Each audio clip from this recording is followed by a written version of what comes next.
नमस्कार, स्वागत छ यहाँहरूलाई नेपाल अनलाइन स्कुलको युट्युब च्यानलमा।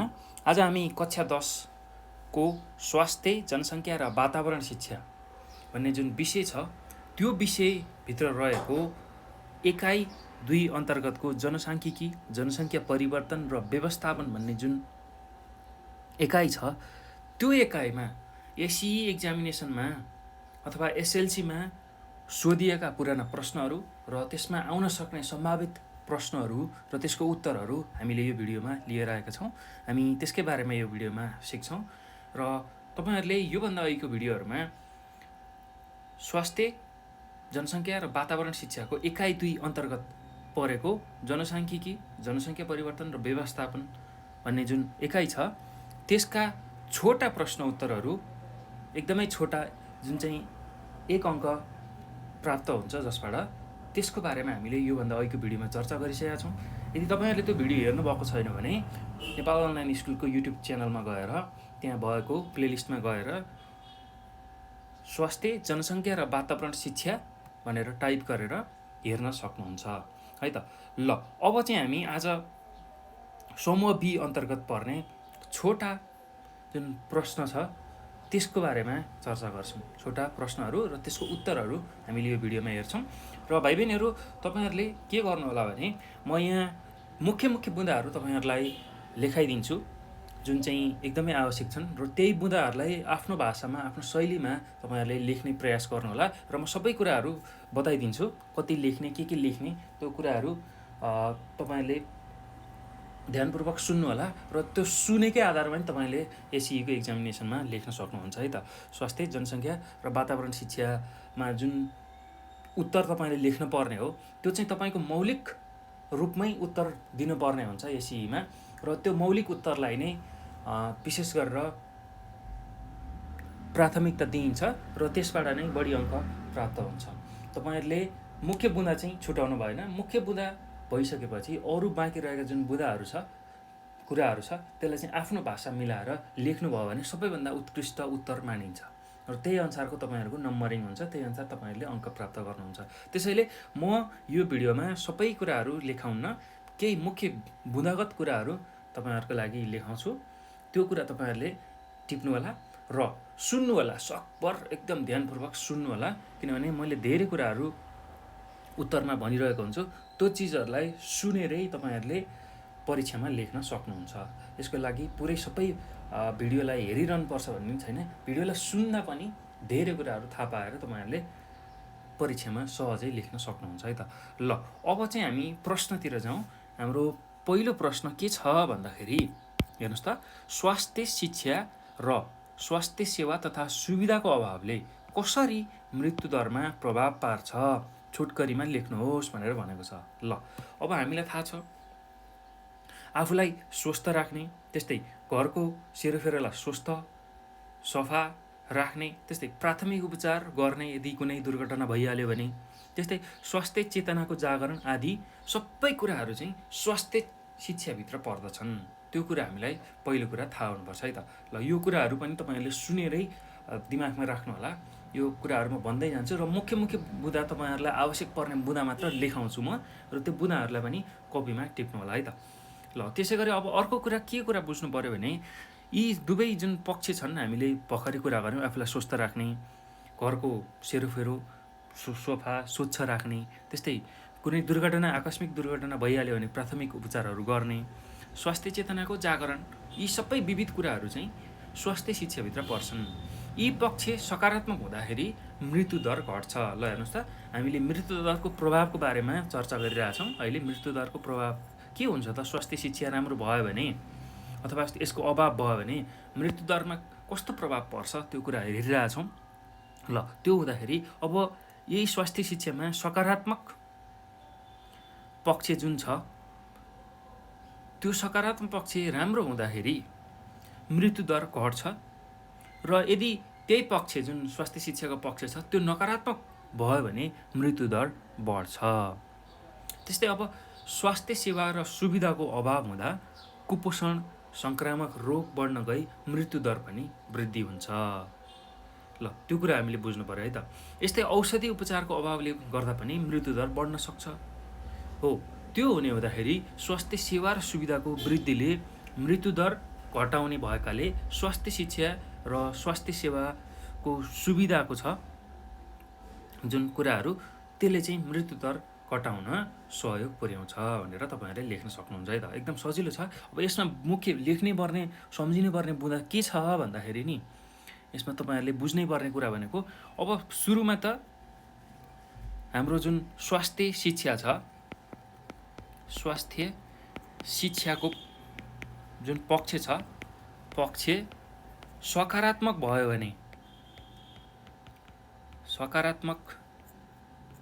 भयो भने के हुन्छ भन्दा मृत्युदर घट्छ। ल तपाईँहरूलाई सजिलो होस् भनेर मैले यसरी बुँदा लेखिदिइरहेको छु है, याद गर्नु होला। ल स्वास्थ्य शिक्षाको जुन पक्ष सकारात्मक हुँदाखेरि मृत्युदर घट्छ, त्यस्तै नकारात्मक हुँदाखेरि मृत्युदर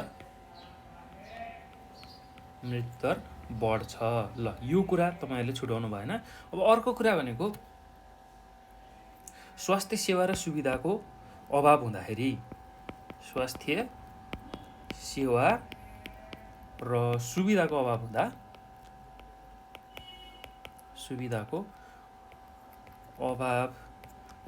के कुरा हुनसक्छ भन्दाखेरि कुपोषण हुनसक्छ। ल यही कुपोषणको कारण सङ्क्रामक रोगहरू बढ्न सक्छ।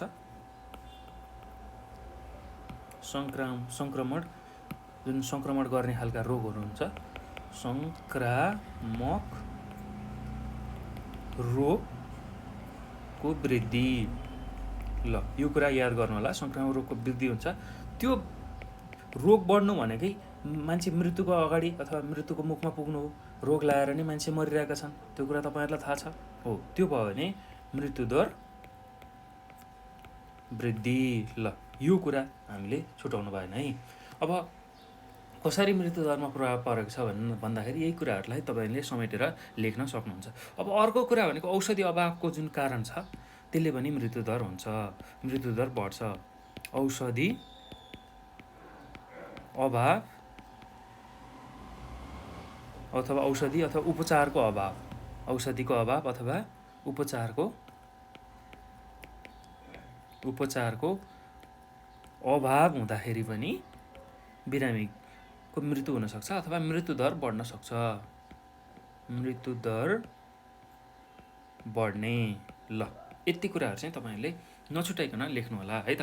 त्यसैले अब यदि स्वास्थ्य सेवा र सुविधा राम्रो छ भने मृत्युदर घट्छ, स्वास्थ्य सेवा र सुविधा राम्रो छैन भने मृत्युदर बढ्छ। त्यसैले स्वास्थ्य जुन सेवाहरू छ र सुविधाहरू छ त्यो चाहिँ मृत्युदर घटाउन एकदमै आवश्यक हुन्छ भनेर तपाईँहरूले अन्तिममा लेख्न सक्नुहुन्छ है त। ल यति कुरा चाहिँ तपाईँहरूले याद गर्नु होला। अब अर्को प्रश्नमा जाउँ। हेर्नुहोस् है, एकदम सहज छ प्रश्नहरू र म तपाईँहरूलाई मुख्य बुँदाहरू लेखाउँदै जान्छु। त्यसमा तपाईँहरूले आफ्नो कपीमा पनि बुँदागत रूपमा टिप्दै जानु होला। त्यो गर्नुभयो भने तपाईँलाई साह्रै सहज हुन्छ परीक्षामा लेख्न पनि। र अब हेर्नुहोस् त, एसएलसी 2072 सालमा सोधेको अर्को प्रश्न के रहेछ भन्दाखेरि बसाइसराई भनेको के हो, यसले सामाजिक पक्षलाई कसरी दुष्प्रभाव पार्छ भनेर सोधेको छ। ल अब तपाईँहरूलाई थाहा छँदैछ, सामान्य रूपमा बसाइसराई भनेको एक ठाउँबाट व्यक्ति अर्को ठाउँमा सर्ने प्रक्रियालाई बसाइसराई भनिन्छ। सामान्य रूपमा बुझ्दाखेरि मानिसहरू बसोबासका लागि एक ठाउँबाट अर्को ठाउँमा सर्ने प्रक्रियालाई बसाइसराई भनिन्छ।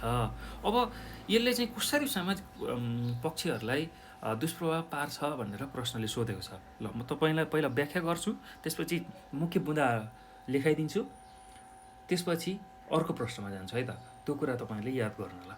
ल अब बसाइसराई भन्ने बित्तिकै पहिलो कुरा तपाईँले के लेख्नु पर्यो भने मानिसहरू बसोबासका लागि एक ठाउँबाट अर्को ठाउँमा सर्ने प्रक्रियालाई बसाइसराई भनिन्छ। कुनै ठाउँबाट बाहिर सरेर जाने प्रक्रियालाई उत्प्रवासन भनिन्छ। भने बाहिरको कुनै ठाउँबाट उक्त त्यो क्षेत्रमा अथवा त्यो ठाउँमा सरेर आउने जुन प्रक्रिया छ त्यसलाई हामी आप्रवासन भनेर भनिन्छ। बसाइसराईमा विशेष गरेर संलग्न हुने मानिसहरूमा ठुलो सङ्ख्या युवाहरूको हुन्छ। ल त्यो कुरा तपाईँहरूलाई नि थाहा छ। र कतिपय युवाहरू अब आफ्नो घर छोडेर ठाउँ छोडेर विभिन्न सहरहरूमा अध्ययनको लागि गइरहेको हामी देख्न सक्छौँ। तपाईँहरूमध्ये पनि गाउँ छोडेर आफ्नो जन्मेको ठाउँ छोडेर कुनै सहरमा पढ्नको लागि आउनुभएको छ होला। हो, त्यही कुरा चाहिँ हामीले बुझ्नुपर्ने हुन्छ। अब युवाहरू जुन एक ठाउँबाट अर्को ठाउँमा घुम्ने अथवा नयाँ नयाँ ठाउँमा घुम्ने उनीहरूको चाहिँ कस्तो हुन्छ, प्रवृत्ति हुन्छ अथवा त्यो नयाँ ठाउँमा घुम्न रुचाउने त्यस्तो खालको चाहना उनीहरूको हुन्छ। त्यस्तै शिक्षा आर्जन गर्न र रोजगारीका अवसरहरू प्राप्त गर्न युवा समूह आफ्नो मौलिक थलो छाडेर सुविधा सम्पन्न क्षेत्रतिर लाग्छन्। यसले गर्दा मौलिक स्थानको जनसङ्ख्या घट्ने र उमेर अनुसारको जनसङ्ख्याको जुन वितरण छ त्यसमा युवा समूहको सङ्ख्या घट्ने जस्तो प्रत्यक्ष असरहरू पर्छ। त्यो कुरा हामीले बुझ्नुपर्छ है त। त्यस्तरी नै गन्तव्य स्थानको जनसङ्ख्याको वितरणमा पनि यसले प्रभाव पार्दछ। दुर्गम क्षेत्रबाट तराईका क्षेत्र र काठमाडौँ उपत्यकामा बसोबास गर्ने अर्थात् बसाइसराई सर्ने जुन एउटा चाप वृद्धि हुँदाखेरि ती दुईटा ठाउँमा चाहिँ जनसङ्ख्या बढिरहेको पाउँछौँ। जुन काठमाडौँ अथवा उपत्यकाभित्र अथवा तराई क्षेत्रमा चाहिँ मान्छेहरू जाँदाखेरि त्यहाँको जनसङ्ख्या चाहिँ बढिरहेको हामीले पाउँछौँ है त। त्यो कुरा हामीले बुझ्नुपर्छ। अब यसरी जनसङ्ख्या यो दुवै ठाउँमा बढ्नुको साथै युवा सङ्ख्या पनि बढ्दै गएको छ भने पहाडी तथा दुर्गम क्षेत्रमा यो सङ्ख्या कम भएको हामीले पाउँछौँ।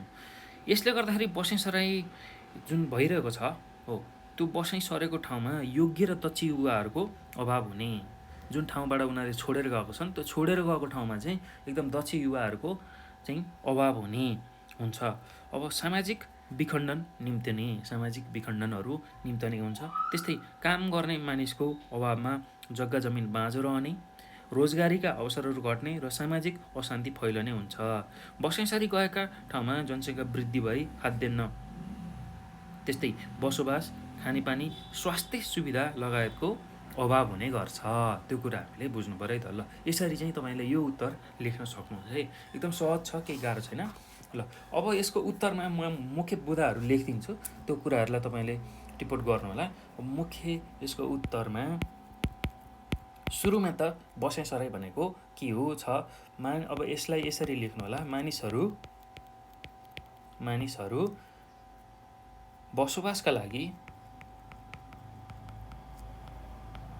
बसोबासका लागि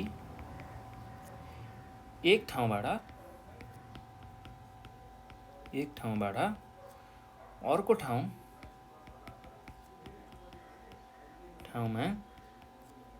सर्ने प्रक्रियालाई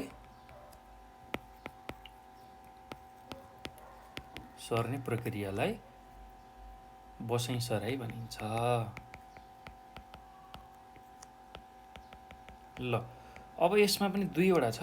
एउटा उत्प्रवासन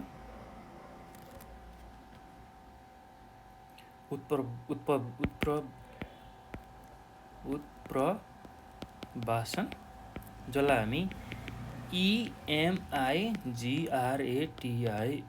इमिग्रेसन भन्छौँ। यो भनेको कस्तो भन्दाखेरि कुनै एउटा ठाउँबाट बाहिर सरेर जाने प्रक्रिया। जस्तै कि यो एउटा ठाउँ छ सपोज, अथवा मानौँ यो काठमाडौँ छ, काठमाडौँबाट मान्छे छोडेर विराटनगर गए भने त्यसरी यो छोडेर जाने जुन अथवा बसाइ सर्ने प्रक्रिया छ त्यसलाई हामी उत्प्रवासन भनेर भन्छौँ। अब अर्को छ आप्रवासन। ल आप्रवासन जसलाई हामी IMMIGRATION इमिग्रेसन भन्छौँ। ल यो भनेको चाहिँ कुनै ठाउँबाट उक्त क्षेत्रमा सरेर आउने प्रक्रियालाई। जस्तै कि यही काठमाडौँमा कुनै ठाउँ, ल मानौँ नेपालगञ्जबाट मान्छेहरू आए, बसाइ सरेर आयो भने यहाँको जुन अबको यो जुन बसाइ सराई छ त्यसलाई हामी आप्रवासन भनेर भन्छौँ। ल एकदम सजिलो छ है, केही गाह्रो छैन। ल यो जुन छोड्ने ठाउँ छ, छोडेर अर्को ठाउँमा गयो भने त्यसलाई हामी उत्प्रवासन भन्छौँ। र त्यो ठाउँमा अन्तबाट मान्छे आयो भने त्यसलाई हामी के भन्छौँ? आप्रवासन भनेर भन्छौँ। ल यही कुरा तपाईँहरूले आफ्नो भाषामा मिलाएर लेख्नु होला है त। ल तपाईँहरूलाई मैले यहाँ मुख्य बुँदा मात्रै अब लेखाइरहेको छु, त्यसलाई तपाईँहरूले बुझेर लेख्नु होला है त। ल एकदम सहज छ, केही गाह्रो छैन। ल अब हामी कसरी चाहिँ सामाजिक पक्षलाई यसले प्रभाव पार्छ भनेर त्यसको मुख्य केही बुँदाहरू लेखौँ है त। ल अब विशेष गरेर जुन युवा सङ्ख्याहरू चाहिँ बसाइसराइ गर्छन् भन्ने हामीले बुझिसकेका छौँ र उनीहरू घुम्न रुचाउने, नयाँ नयाँ ठाउँमा जान रुचाउने गर्दाखेरि एक जुन ठाउँमा जान्छन् त्यो ठाउँको जनसङ्ख्या वृद्धि हुन्छ र जहाँनिर उनीहरूले आफ्नो बसिरहेको ठाउँ छोड्छन् त्यहाँ चाहिँ उनीहरूको अभाव हुन्छ। त्यो कुरा हामीले बुझिसकेका छौँ। र अब यसरी बसाइ सर्दाखेरि बसाइ सरेको ठाउँमा के कुराहरू हुन सक्छन् भन्दाखेरि अब युवाहरू बसाइ सर्यो भने पहिलो काम के हुन्छ भन्दाखेरि जहाँबाट बसाइ सरेको छन्, बसाइ सरेको ठाउँमा बसाइ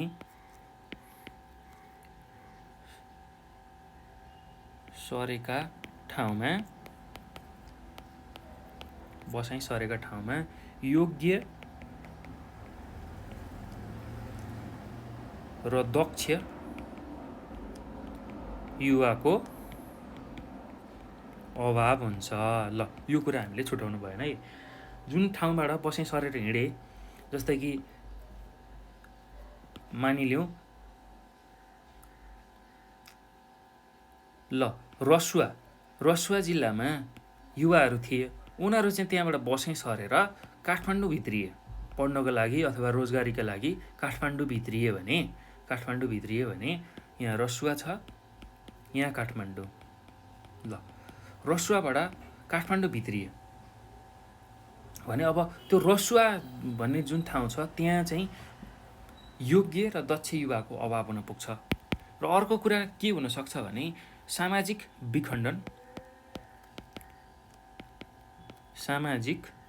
विखण्डन निम्ति नै हुन्छ। सामाजिक विखण्डन निम्तने। ल त्यो हुनसक्छ।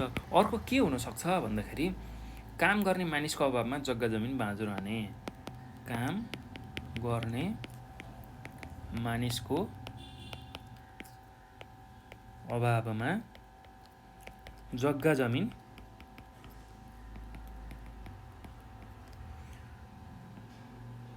खाली अथवा बाँझो रहने। ल यो कुराहरू हुनसक्छ।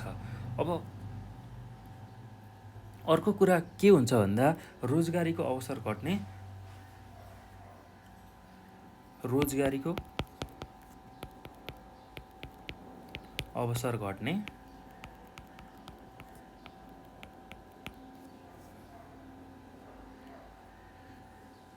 र सामाजिक अशान्ति फैलने हुन्छ। सामाजिक अशान्ति फैलने हुन्छ।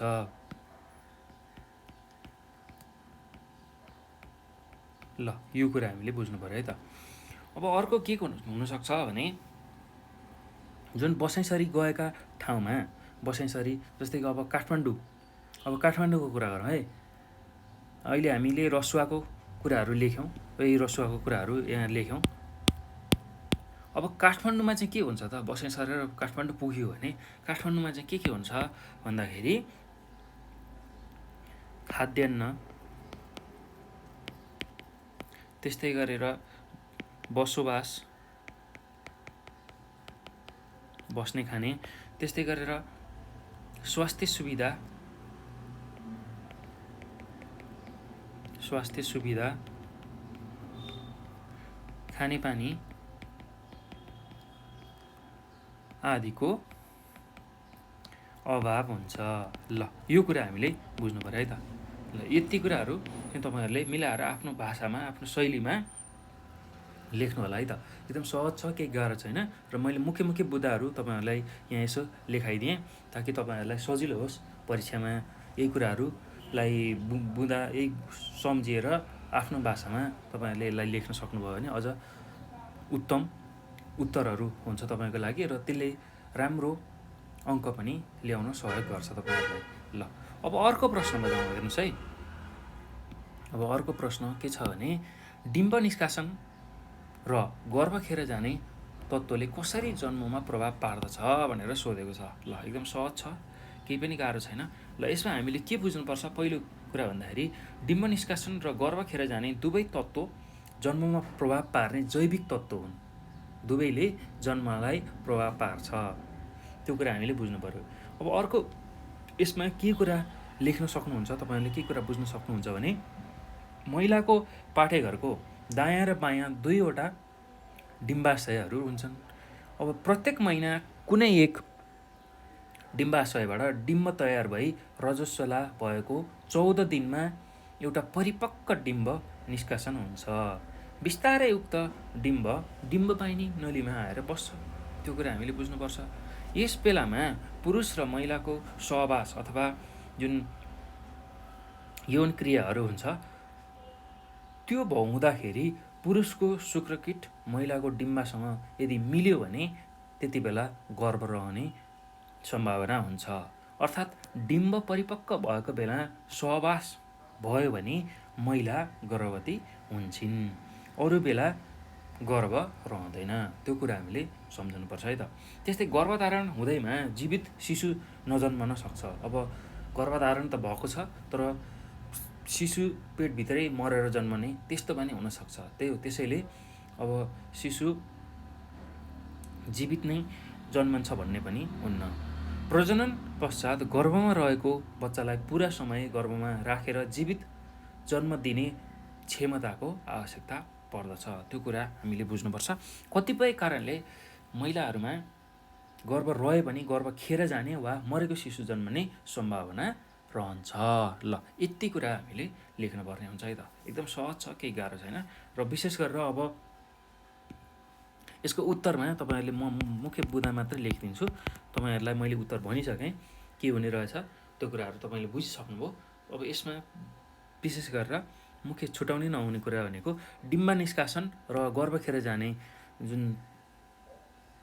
तत्त्व छ त्यसलाई हामी जैविक तत्त्व भनेर भन्छौँ र यसलाई यसरी म लेख्छु, जैविक। यो दुवै जैविक तत्त्व, यो दुईटै जैविक तत्त्व हो, डिम्ब निष्कासन र गर्भ खेर जाने, जसले चाहिँ जन्ममा एकदमै ठुलो प्रभाव पार्छ। अब अर्को कुरा यसमा तपाईँहरूले के थप्न सक्नुहुन्छ भने महिलाको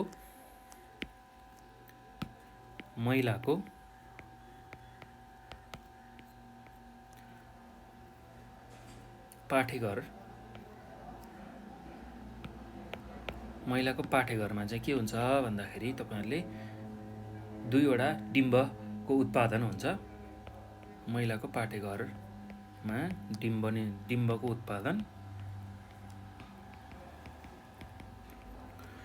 उत्पादन अनि अर्को कुरा कहिले उत्पादन हुन्छ भन्दाखेरि महिनावारी भएको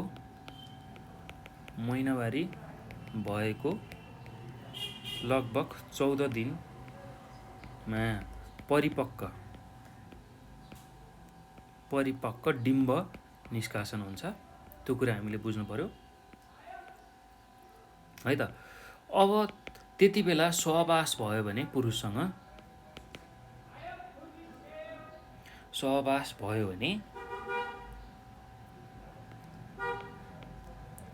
चाहिँ गर्भ रहन सक्छ।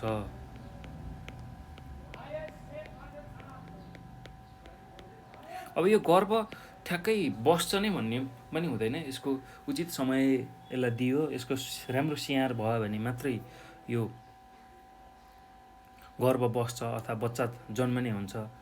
यदि राम्रो स्याहार सुसार भएन भने गर्भ खेर जान्छ, त्यो कुरा तपाईँहरूले बुझ्नु होला है, त्यो कुरा। र अर्को जुन डिम्ब निष्कासन छ त्यसको रजस्वला भएको ठ्याक्कै 14 दिनको आसपासमा परिपक्व डिम्ब हुन्छ, त्यति बेला सहवास भयो भने मात्रै गर्भ रहने हो। र त्यो गर्भ रहेको पनि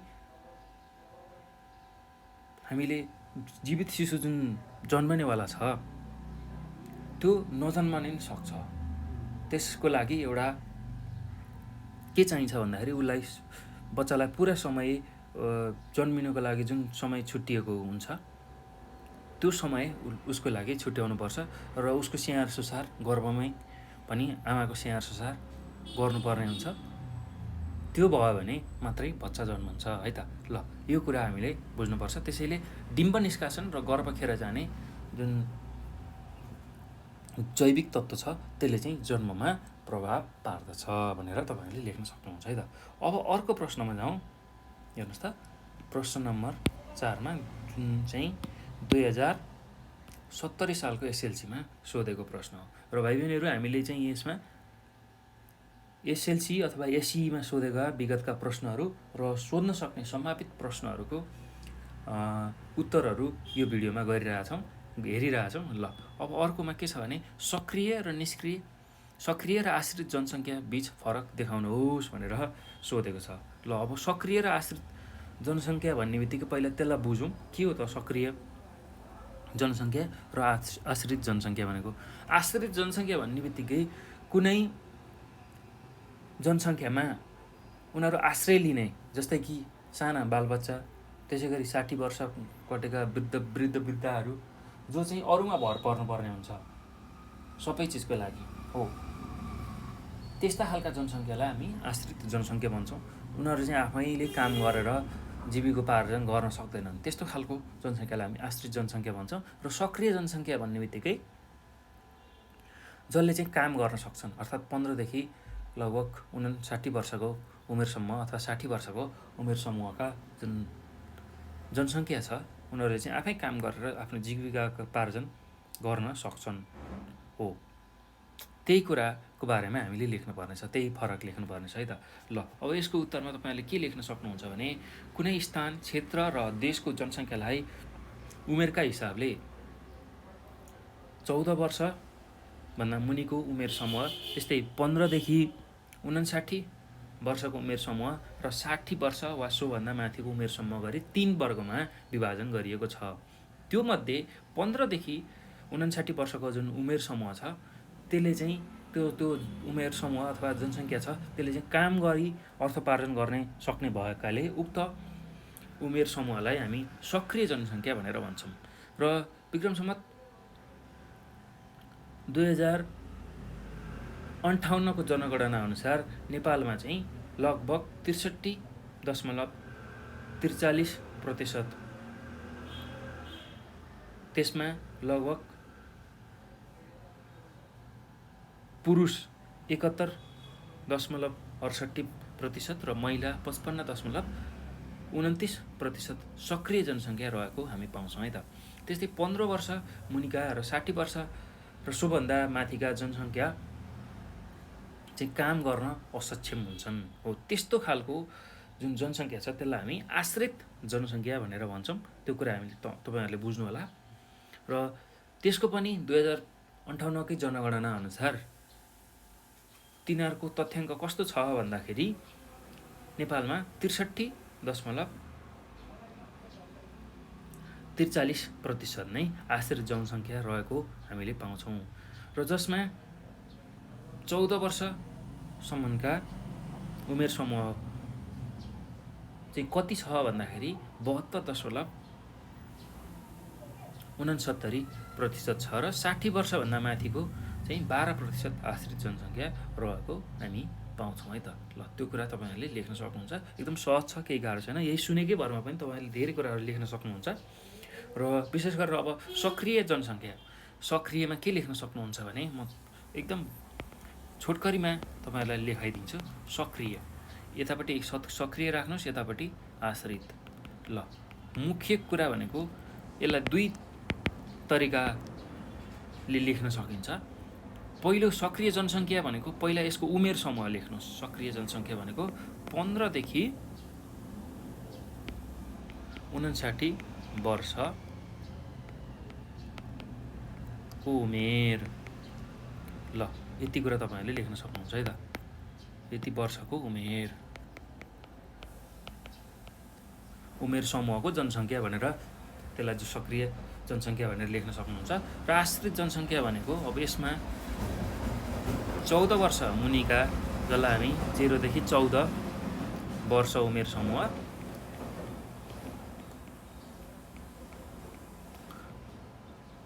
र 60 भन्दा माथिको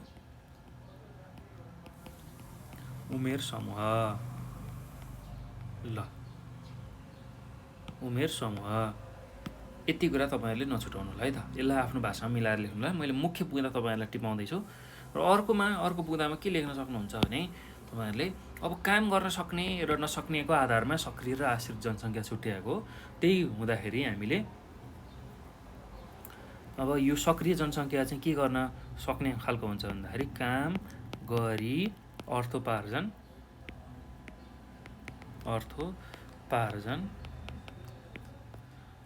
गर्न सक्ने। ल अब यसलाई आफ्नो भाषामा एकदम मिलाएर लेख्नु होला है। मैले चाहिँ यहाँ मुख्य बुँदा मात्र लेखाउँदैछु तपाईँहरूलाई सजिलो होस्, सम्झन सजिलो होस् भनेर। ल अर्कोमा चाहिँ काम गर्न असक्षम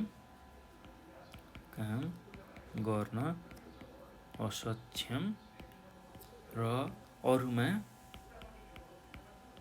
जीविकोपार्जन गर्नको लागि आश्रित हुनुपर्ने। जीविकोपार्जन गर्न भर पर्नुपर्ने।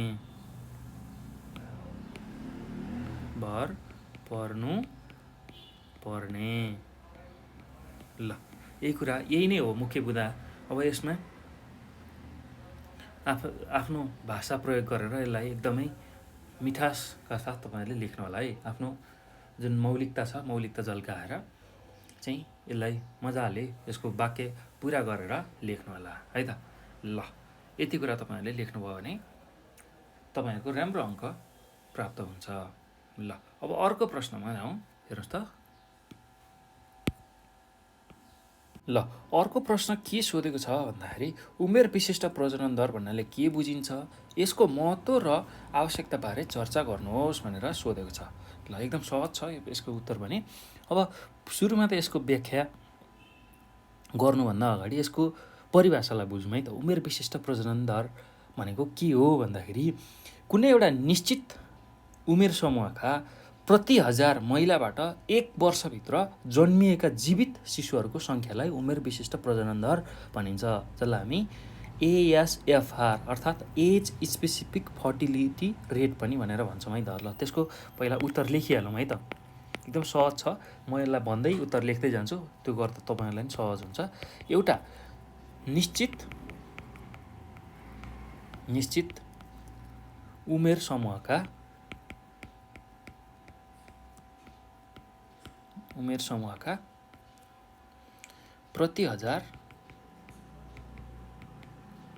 प्रति 1000 महिलाबाट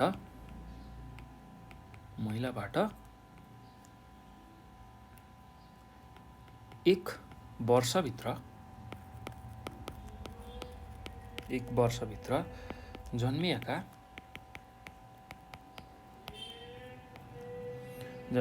जीवित शिशुहरूको सङ्ख्यालाई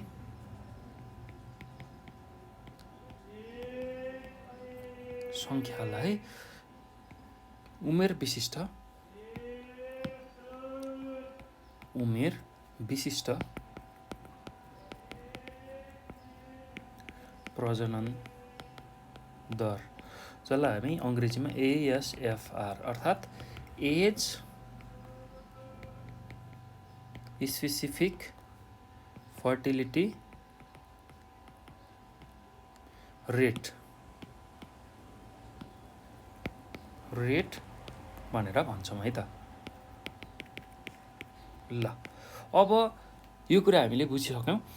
उमेर विशिष्ट प्रजनन दरको गणना गर्न प्रजनन क्षमता भएका महिलाहरू जुन चाहिँ 15 देखि 49 वर्षभित्रका हुन्छन् महिलालाई साधारणतया 5-5 वर्षको उमेर समूहमा विभाजन गरिन्छ। जस्तै कि अब 15 वर्षदेखि 59 वर्षसम्मको जुन महिलाको उमेर समूह छ त्यसमा चाहिँ 5-5 वर्षको उमेर समूह बनाएर विभाजन गरिन्छ र प्रत्येक उमेर समूहको प्रजनन दर अलग अलग मापन गरिन्छ। जस्तै 20 देखि 24 वर्षको उमेर विशिष्ट प्रजनन दर निकाल्नु परेमा 20 देखि 24 वर्षका महिलाबाट वर्षभरिमा जन्मिएका जीवित शिशुहरूको सङ्ख्यालाई त्यस स्थानमा रहेका जुन 20 देखि 24 वर्षका जम्मा महिलाहरूको सङ्ख्याले भाग गरिन्छ। त्यो गरियो भने उमेर विशिष्ट प्रजनन दर निक्लिन्छ है त।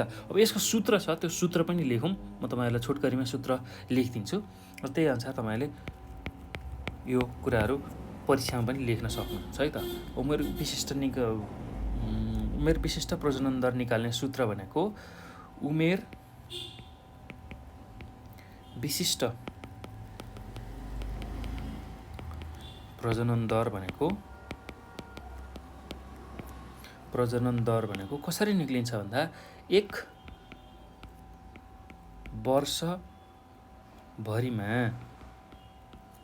वर्षभरिमा कुनै खास उमेरका प्रजनन योग्य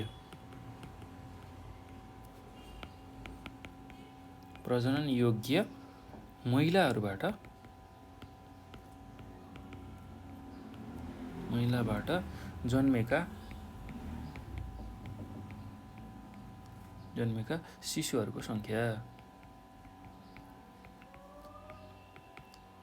सङ्ख्यालाई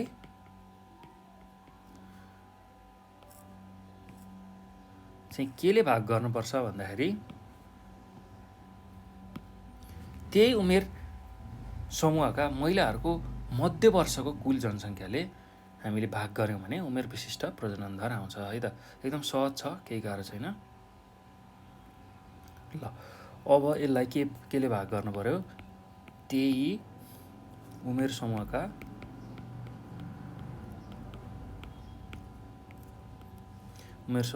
महिलाहरूको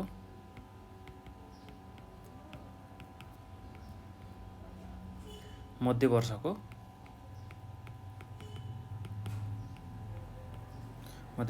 कुल सङ्ख्या। ल भाग गर्नु पर्यो र 1000ले फेरि यसलाई गुणन गर्नुपर्ने हुन्छ है। एकदम सहज छ, केही गाह्रो छैन। ल यति कुरा गरिसकेपछि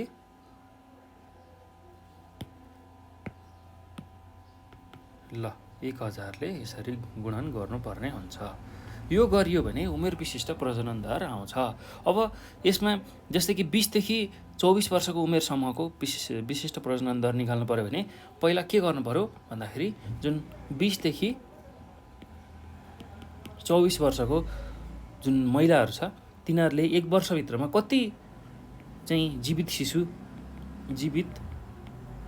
शिशुहरू चाहिँ जन्माउँछन् त त्यो कुरा थाहा हुनु पर्यो र त्यसलाई चाहिँ केले भाग गर्नु पर्यो भन्दा त्यही उमेर समूहको जस्तै कि 20 देखि 24 वर्षको जुन उमेर समूहको महिलाहरूको सङ्ख्या कति छ त सङ्ख्याले भाग गर्नु पर्यो र 1000ले गुणन गर्नु पर्यो। त्यो गरियो भने उमेर विशिष्ट प्रजनन दर आउँछ। कति उमेर समूहको 20 देखि 24 सम्मको। ल एकदम सहज छ है, केही गाह्रो छैन। ल अब यसको आवश्यकता किन छ भनेर सोधेको छ। यसको आवश्यकता किन छ भन्दाखेरि उमेर विशिष्ट प्रजनन दर वास्तविकतामा आधारित मापन हो भनेर भन्न सकिन्छ। अब यसको आवश्यकता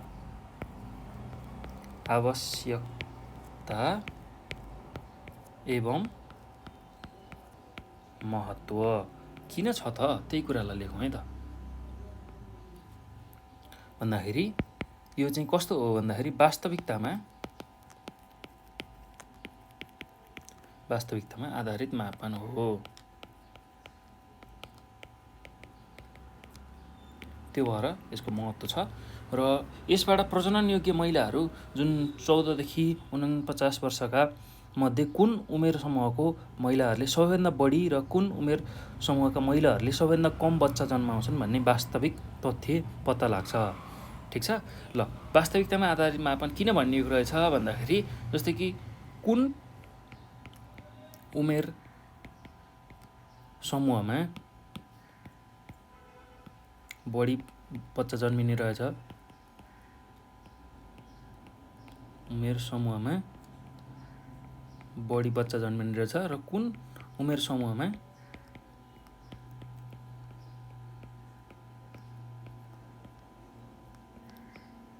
कम बच्चा जन्मिने रहेछ त्यो कुरा थाहा हुन्छ है त। 14 देखि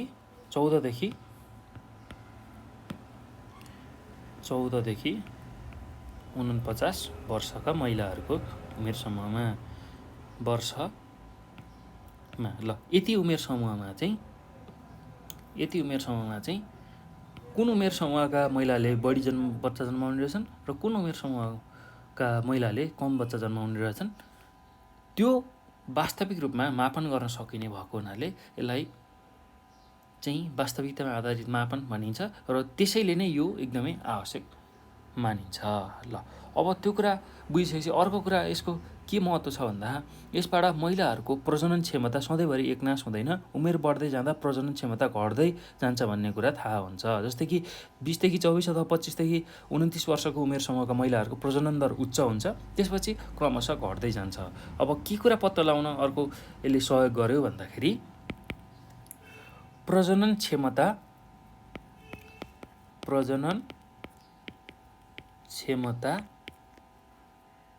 पत्ता लगाउन। ल, यसलाई बुझ्दाखेरि कसरी बुझिन्छ भन्दाखेरि प्रजनन क्षमता उमेर बढ्दै जाँदा घट्दै जान्छ, त्यो कुरा हामीले बुझ्नु पर्यो। उमेर बढ्दै जाँदा प्रजनन क्षमता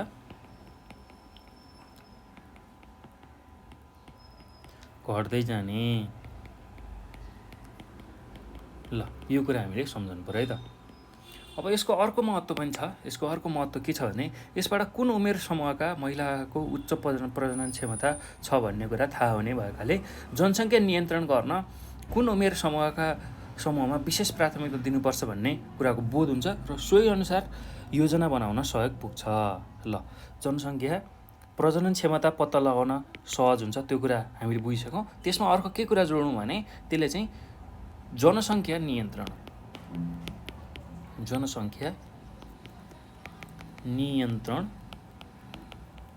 गर्न सघाउँछ, सहयोग गर्ने। कसरी गर्छ भन्दाखेरि कुन उमेर समूहमा चाहिँ त्यो जनसङ्ख्या बढ्ने अथवा त्यो सम्भावना देखिन्छ, प्रजनन क्षमता बढी छ, त्यसलाई नै नियन्त्रण गर्न सकिन्छ है त। त्यसलाई नै नियन्त्रण गर्न सकिन्छ, जनसङ्ख्या नियन्त्रण गर्न सहयोग पुर्याउँछ त्यसरी।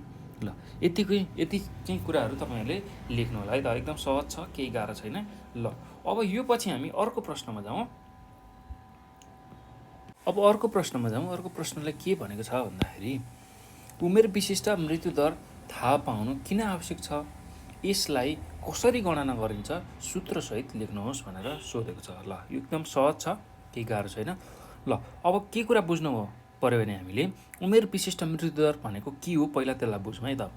उमेर विशिष्ट मृत्यु दर भन्नाले कुनै निश्चित क्षेत्रमा अथवा स्थानमा कुनै खास उमेर समूहका व्यक्तिहरूको मृत्यु दरलाई बुझाउँछ। जस्तै कि यसलाई बुझ्नको लागि कुनै एउटा निश्चित क्षेत्र, जस्तै कि एउटा जिल्ला लिउँ अथवा एउटा क्षेत्र, जिल्लाको कुनै एउटा क्षेत्र लिउँ अथवा ठाउँ लिउँ, त्यहाँ चाहिँ खास उमेर समूह अब एउटा निश्चित उमेर समूह हुन्छ मान्छेको, एउटा बच्चा उमेर, त्यसै गरी वयस्क उमेर, त्यसै गरी प्रौढ उमेर हो। त्यो उमेर समूहको व्यक्तिहरूको जुन मृत्युको दर छ, कति मरिरहेछन् हो, त्यसलाई चाहिँ बुझाउने रहेछ उमेर विशिष्ट मृत्यु दरले। कुनै निश्चित उमेर समूहका सङ्ख्यामध्ये वर्षभरिमा कतिको मृत्यु भयो भन्ने कुरा उमेर विशिष्ट मृत्यु दरले देखाउँछ। उमेर विशिष्ट मृत्यु दरको मापन गर्न कुनै एक वर्षमा निश्चित उमेर समूहका मृत्यु भएका मानिसहरूको सङ्ख्यालाई त्यही उमेर समूहको मानिसहरूको मध्यवर्षको जुन कुल जनसङ्ख्या छ त्यसले भाग गरियो भने र त्यसमा 100ले गुणन गरियो भने, माफ गर्नु होला, 1000ले गुणन गरियो भने चाहिँ हामीले उमेर विशिष्ट मृत्युदर पाउँछौँ है त। ल अब यो किन आवश्यक छ त्यसलाई पनि थोरै बुझौँ अनि हामी लेख्दै जाउँ। ल मानिसको उमेर समूह चाहिँ मृत्युदर, मानिसको उमेर समूह अनुसार मृत्युदर फरक फरक हुन्छ।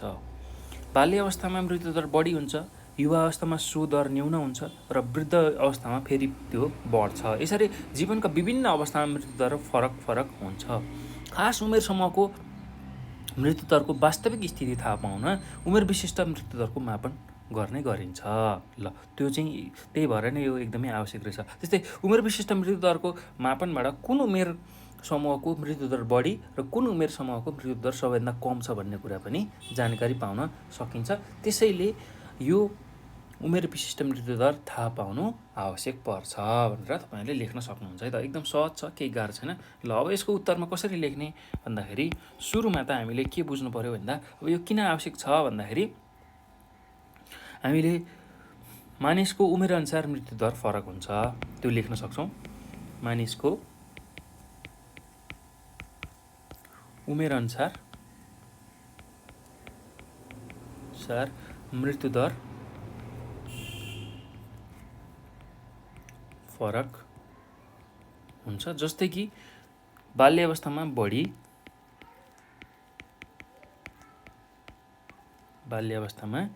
बढी हुन्छ,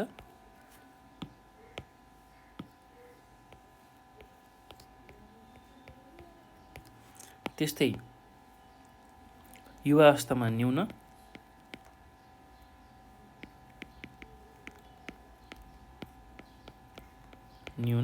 र प्रौढ अवस्था जुन वृद्ध अवस्था छ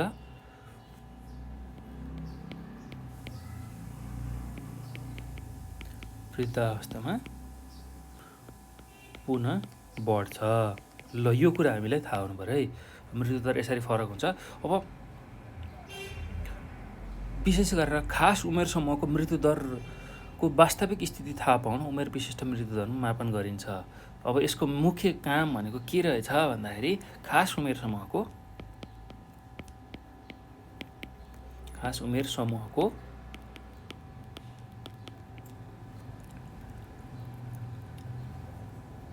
मृत्युदरको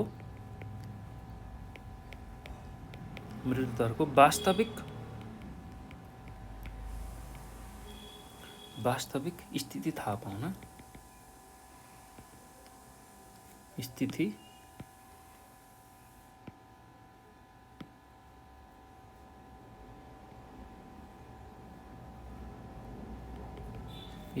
थाहा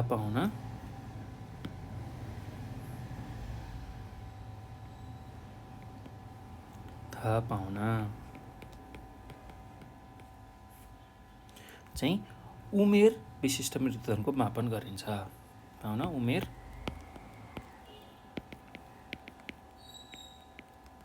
विशिष्ट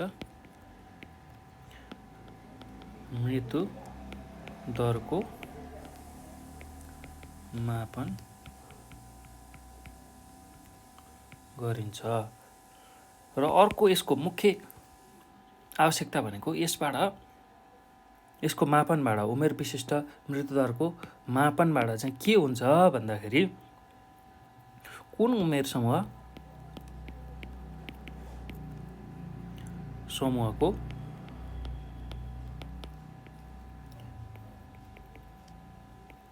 मृत्युदर बढी र कुन उमेर समूहको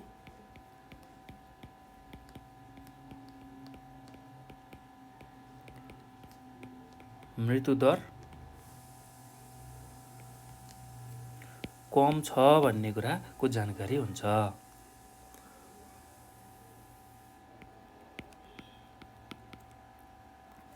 कम छ भन्ने कुराको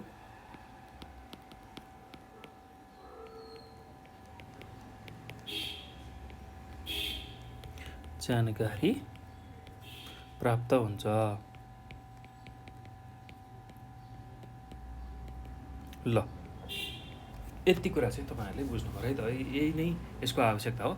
अब उमेर विशिष्ट मृत्युदर निकाल्ने सूत्र छ, त्यसको सूत्र लेख्छु म छोटकरीमा। तपाईँहरूले बुझिसक्नु भएको छ। उमेर विशिष्ट मृत्युदर भनेको कुनै निश्चित क्षेत्र वा स्थानमा कुनै खास उमेर समूहका व्यक्तिहरूको जुन मृत्युदर छ त्यसलाई बुझाउँछ। ल अब यसको सूत्र के हो भन्दाखेरि उमेर विशिष्ट मृत्युदर भनेको उमेर विशिष्ट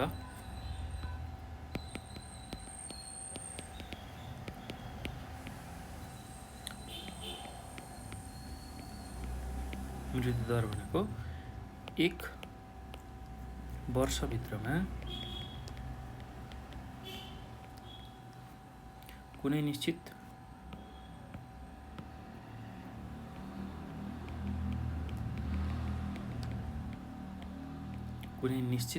उमेर समूहका मर्ने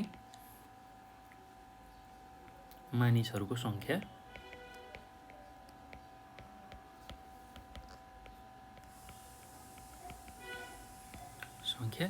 केले भाग गर्नुपर्छ भन्दाखेरि नि हामीले सोही उमेर समूहको मध्य वर्षको जनसङ्ख्याले, सोही उमेर समूहको मध्य वर्षको जनसङ्ख्याले भाग गर्ने र 1000ले गुणन पनि गर्नुपर्ने हुन्छ है त। ल यो कुरा याद गर्नु होला, एकदम सहज छ, केही गाह्रो छैन।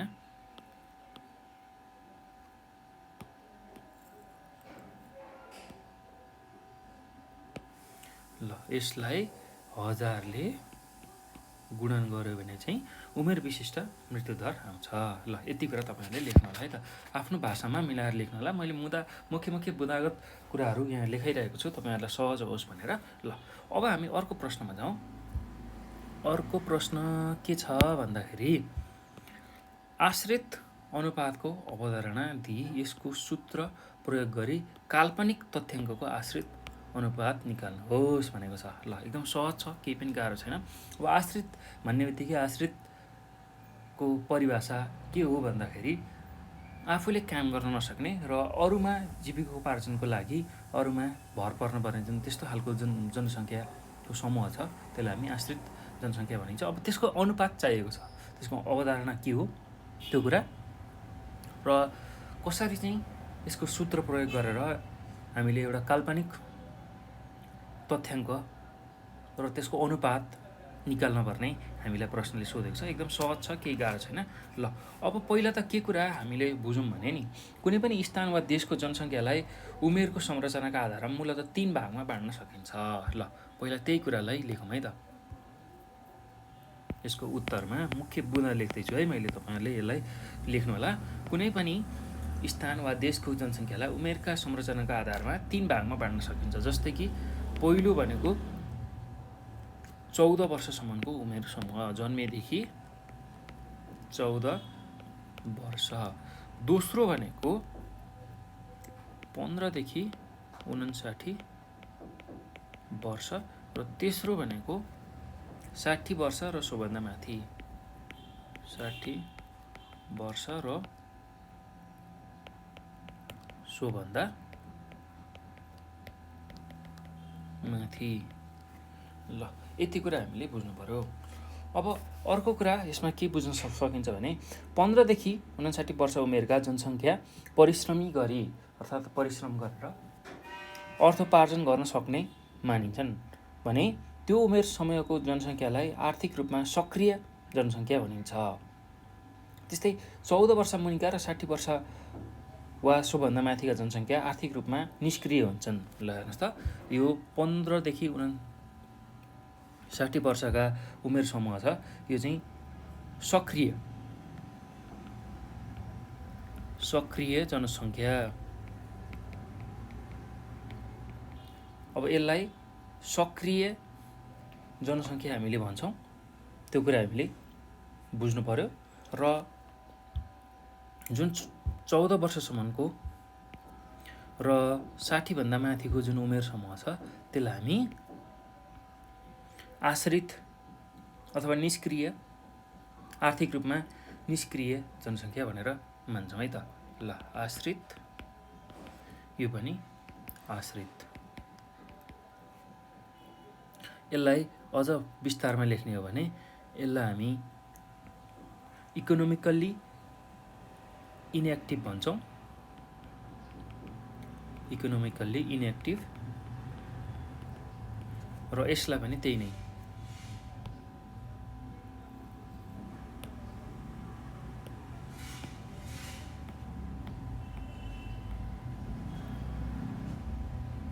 ल यति जनसङ्ख्या हो। र यो बिचको जुन जनसङ्ख्या छ 15 देखि 59 वर्षको, यसलाई चाहिँ हामी के भन्छौँ भन्दाखेरि इकोनोमिकल्ली एक्टिभ जनसङ्ख्या भनेर भन्छौँ। ल यति कुरा हामीले बुझ्नु पऱ्यो है त। अब यति कुरा बुझिसकेपछि आश्रित जनसङ्ख्याको अनुपात निकाल्ने सूत्र, त्यसको पनि चर्चा गरौँ है त। ल अब यसको सूत्र के को भन्दाखेरि आश्रित जनसङ्ख्याको सूत्र निकाल्ने तरिका भनेको आश्रित जनसङ्ख्या लेख्नु पर्यो पहिला।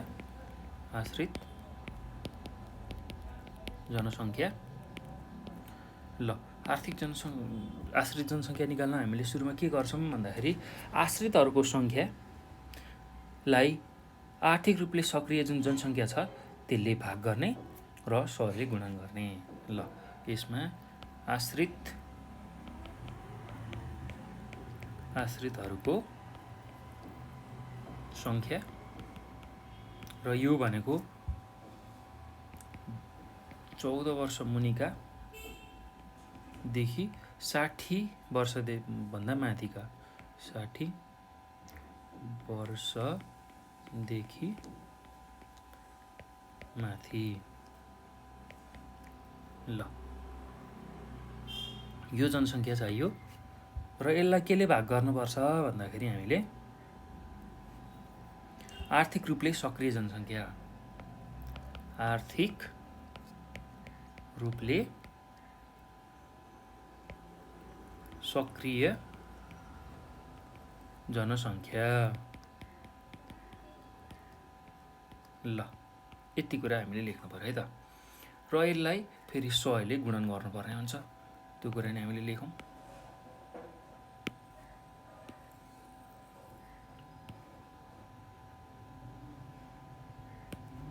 ल यहाँ चाहिँ 100 ले गुणन गरौँ। ल यति गरिसकेपछि आश्रित जनसङ्ख्या निकाल्ने सूत्र निक्लिन्छ। अब एउटा उदाहरण दिउँ है, यहाँ हामीलाई तथ्याङ्क पनि दिनुहोस् भनेर भनेको छ। ल उदाहरण,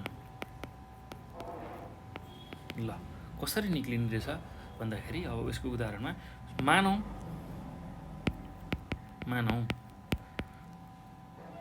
कुनै ठाउँको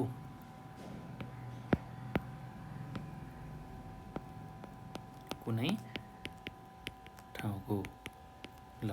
ठाउँको अब पहिला चाहिँ के लिउँ भन्दा 14 वर्षसम्मको उमेरको जनसङ्ख्या, किनभने हामीलाई यो सूत्रमा यो चाहिएको छ। र त्यसको सङ्ख्या मैले मानेको कुरा हो, यो जति पनि हुनसक्छ 8, 9, 4, 8, 5, 3, 7 छ अरे। त्यस्तै 15 देखि 59 वर्ष उमेरको सङ्ख्या अथवा जनसङ्ख्या, उमेरको जनसङ्ख्या कति छ भन्दाखेरि 1, 2, 3, 1, 0, 9, 6, 8 छ अरे। र 60 वर्ष र सोभन्दा माथिको जनसङ्ख्या,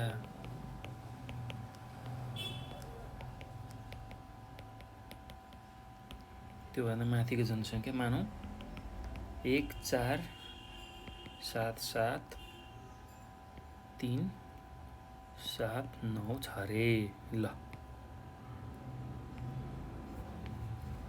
अब यति छ भने आश्रित अनुपात अब कसरी निक्लिन्छ हेरौँ है।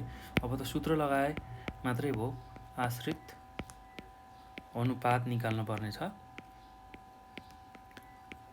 अब त्यो निकाल्ने सूत्र भनेको हामीले जानिसकेका छौँ, आश्रितहरूको सङ्ख्या जुन चाहिँ 0 देखि 14 वर्ष अर्थात् 14 वर्ष मुनिसम्मको मा 60 वर्ष र सोभन्दा माथिको जनसङ्ख्यालाई जोड्ने र तल त्यसलाई केले भाग गर्नु पर्यो भन्दा 15 देखि 59 वर्ष उमेरको जनसङ्ख्याले भाग गर्ने र 100 ले गुणन गर्ने। ल अब आश्रित अनुपात, अब सूत्र अनुसार है, यो चाहिँ सूत्र अनुसार आश्रित अनुपात भनेको ल अब पहिला 0 देखि 14 वर्ष उमेरसम्मको जनसङ्ख्या 8 9 4 8 5 3 7, यसमा कति जोड्नु पर्यो, यो जनसङ्ख्या जोड्नु पर्यो 60 वर्ष र त्योभन्दा माथिको जनसङ्ख्या 1 4 7 7 3 7 9। त्यसलाई केले भाग गर्नु पर्यो भन्दाखेरि 15 देखि 59 वर्षको उमेरसम्मको जनसङ्ख्याले 1 2 3 1 0 9 6 8 ले भाग गर्नु पर्यो। अब यो भाग गर्दाखेरि लगभग कति आउँछ भन्दा 85 आउँछ, यो लगभग है त। अब यसको मतलब के रहेछ भन्दाखेरि यो अनुसार 100 जनामा 85 जना आश्रित रहेको देखिन्छ। हाम्रो यहाँ 100 ले भाग गर्नुपर्ने छ, मैले यहाँ छुट्याएछु। ल यहाँ 100 ले गुणन गर्नुपर्ने है, माफ गर्नु होला, 100 ले गुणन गर्नुपर्ने थियो, यहाँ गुणन गऱ्यौँ हामीले। ल हाम्रो आश्रित अनुपात निकाल्ने सूत्र भनेको यही नै छ। हेर्नुहोस् त, आश्रितहरूको सङ्ख्या 0 देखि 14 वर्ष र 60 वर्षदेखि माथिको जनसङ्ख्या, त्यसलाई आर्थिक रूपले सक्रिय जनसङ्ख्याले भाग गर्नु पर्यो र 100 ले गुणन गर्नु पर्यो। त्यही गरेको छौँ हामीले यहाँ, र त्यसबाट लगभग 85 आयो। अब यो भन्नुको मतलब 100 जनामा 85 जना चाहिँ आश्रित रहेको देखिन्छ। 100 जना जनसङ्ख्यामा 85 जना आश्रित रहेको रहेछन्। ल यस अनुसार 100 जनामा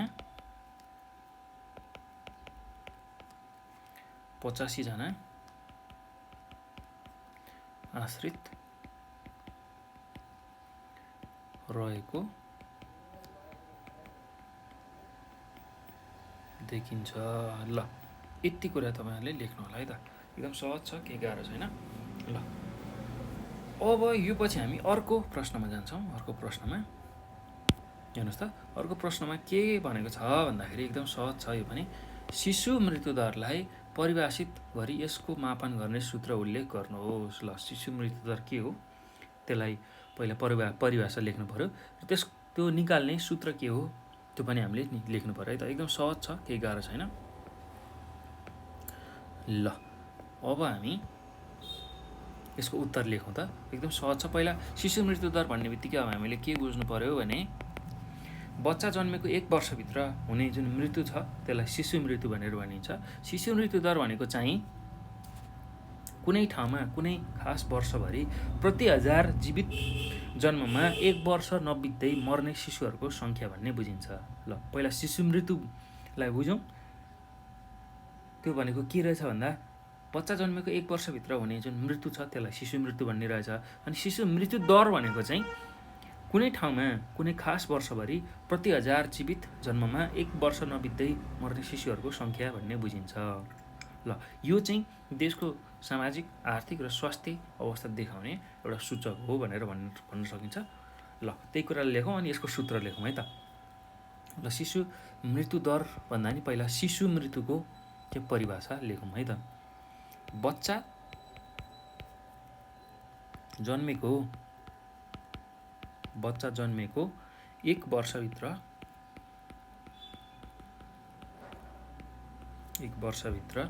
हुने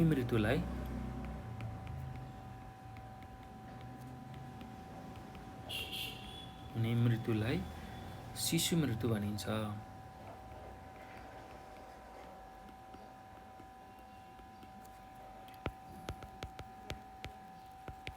ल यो कुरा लेख्नु पर्यो। अब शिशु मृत्यु दर भनेको चाहिँ शिशु मृत्यु दर भनेको चाहिँ कुनै ठाउँमा कुनै खास वर्षभरि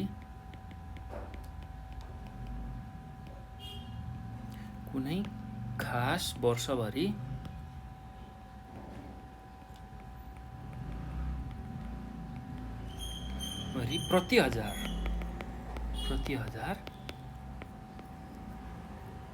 जीवित जन्ममा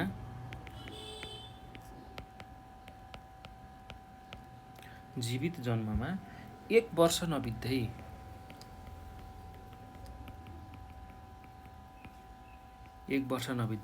मर्ने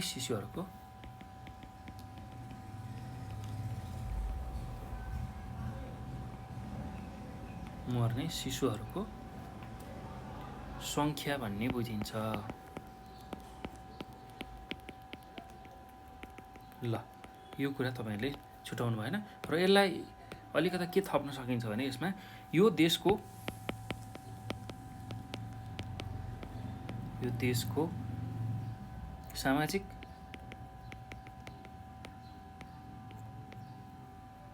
आर्थिक तथा स्वास्थ्य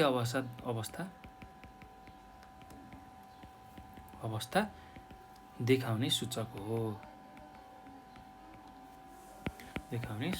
हो भनेर लेख्न सकिन्छ है त।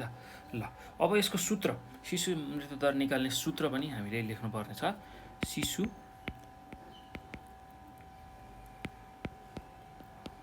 मृत्यु दर निकाल्ने सूत्र हामीले लेख्नु छ।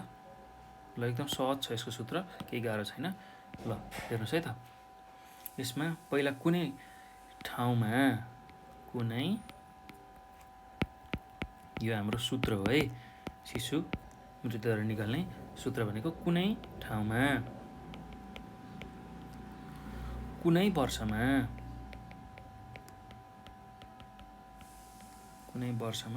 1 वर्षभित्र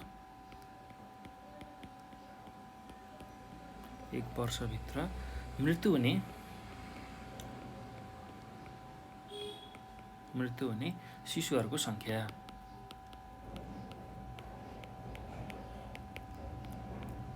शिशुहरूको सङ्ख्यालाई केले भाग गर्नुपर्ने छ भन्दाखेरि त्यस ठाउँमा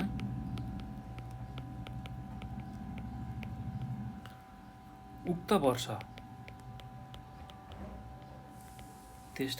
वर्ष जीवित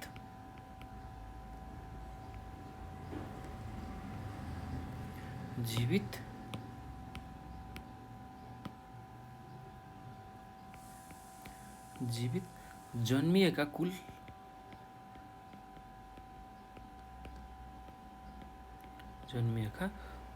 शिशुको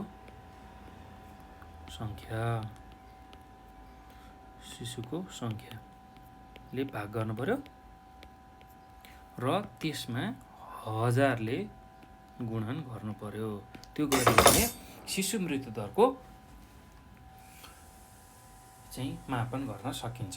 ल यो चाहिँ सूत्र हो है त, एकदम सहज छ, केही गाह्रो छैन।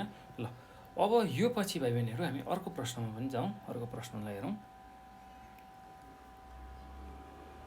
ल अब अर्को प्रश्नमा के सोधेको छ भन्दाखेरि जनसाङ्ख्यिक मापन भनेको के हो, यसको आवश्यकताबारे चर्चा गर्नुहोस् भनेको छ। ल एकदम सहज छ यो पनि।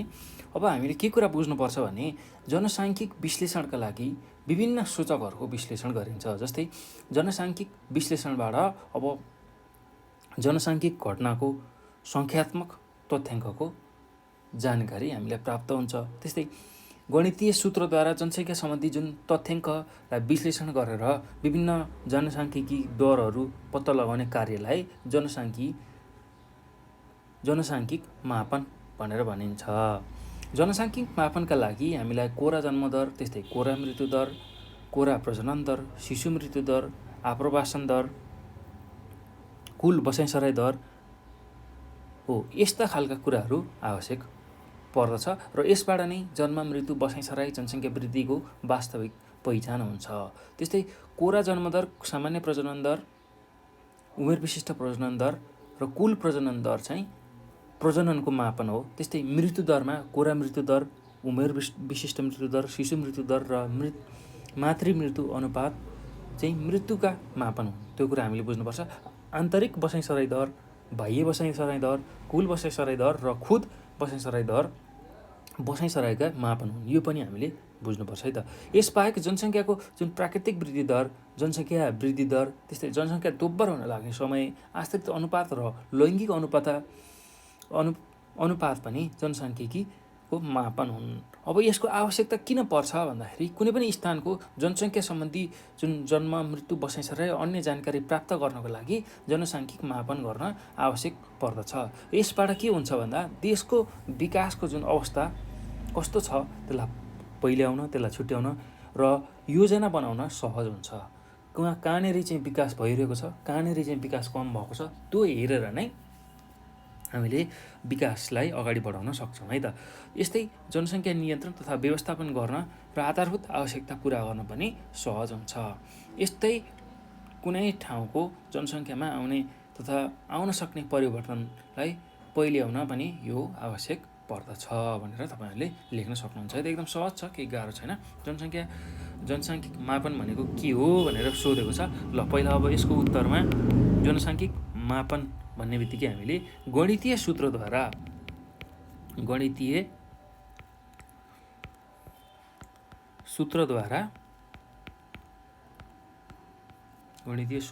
जनसङ्ख्या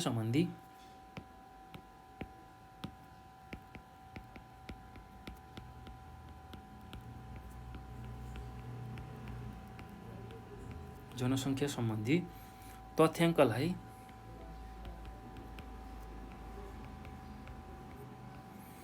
विश्लेषण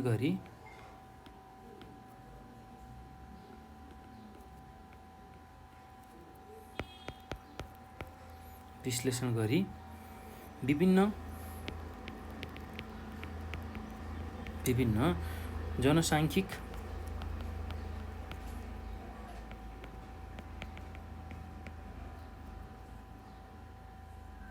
दरहरू पत्ता लगाउने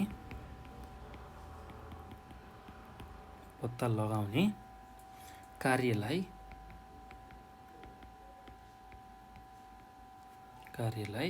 जनसाङ्ख्यिक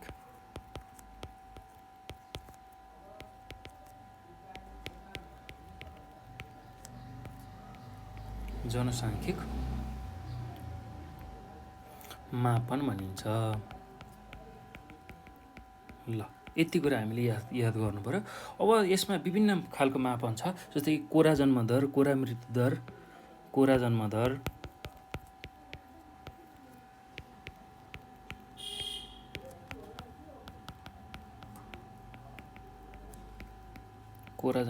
कोरा मृत्यु दर, कोरा जन्मदर, कोरा मृत्यु दर, त्यस्तै कुल प्रजनन दर,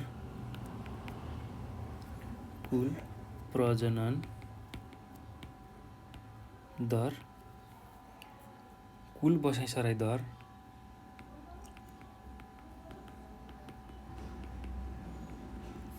हो। यो कुराहरू मापन गरिन्छ है त।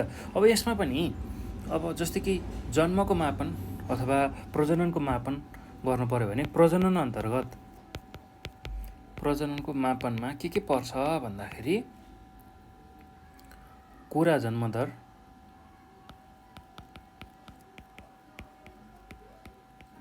त्यस्तै सामान्य प्रजनन दर,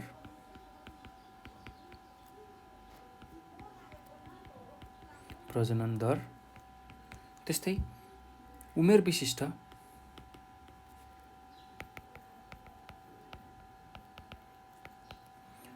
प्रजनन दर अनि कुल प्रजनन दर।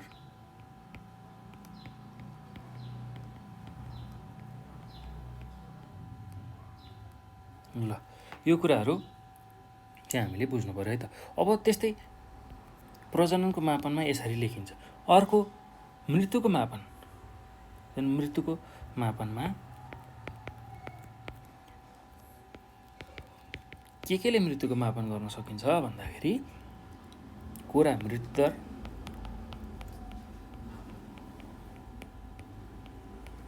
त्यस्तै उमेर विशिष्ट मृत्यु दर,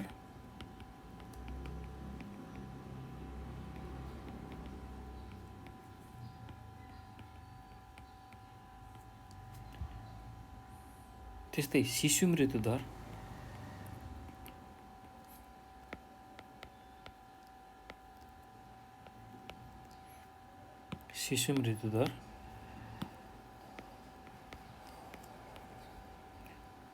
र मातृ मृत्यु।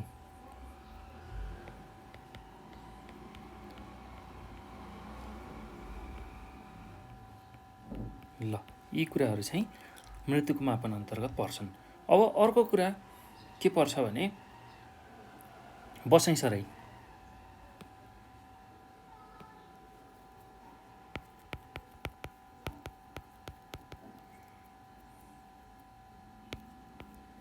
ल बसाइसराईको मापनमा केले मापन गरिन्छ भन्दाखेरि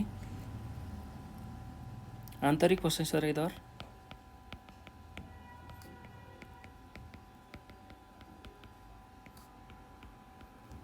त्यस्तै बाह्य बसाइसराई दर,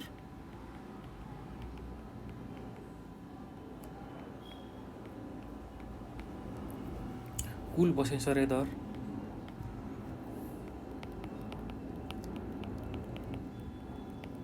हो यी कुराहरूले चाहिँ मापन गरिन्छ है त। ल यो कुरा हामीले बुझ्नु पर्यो। अब यो बाहेक जुन जनसङ्ख्याको प्राकृतिक वृद्धि दर, जनसङ्ख्या वृद्धि दर, जनसङ्ख्या दोब्बर हुन लाग्ने समय, आश्रित अनुपात, लैङ्गिक अनुपात पनि जनसाङ्ख्यिक मापन हुन्। त्यो कुरा नि हामीले लेख्न छुटाउनुहुन्न। र अब यो पछि किन आवश्यक छ भनेर हामीलाई सोधेको छ। जनसाङ्ख्यिकी मापनको आवश्यकता भनेर हामीले लेख्नुपर्छ। अब आवश्यकता किन आवश्यक छ, ल त्यसलाई केही बुदागत रूपमा लेखौँ है। यसलाई एकदम सजिलो छ, त्यस्तो गाह्रो केही छैन। ल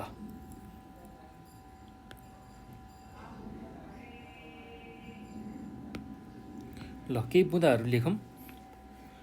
पहिलो बुदा किन आवश्यक छ भन्दाखेरि कुनै पनि स्थानको जनसङ्ख्या सम्बन्धी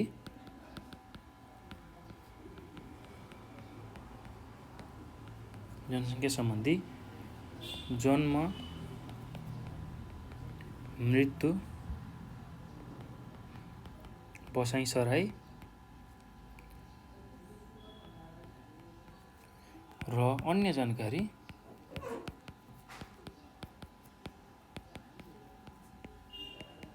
प्राप्त गर्न। ल त्यो कुरा हामीलाई थाहा हुनु पर्यो। र अर्को कुरा भनेको देशको विकासको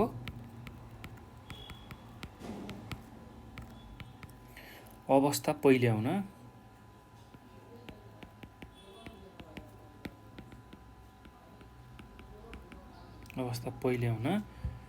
र योजना बनाउन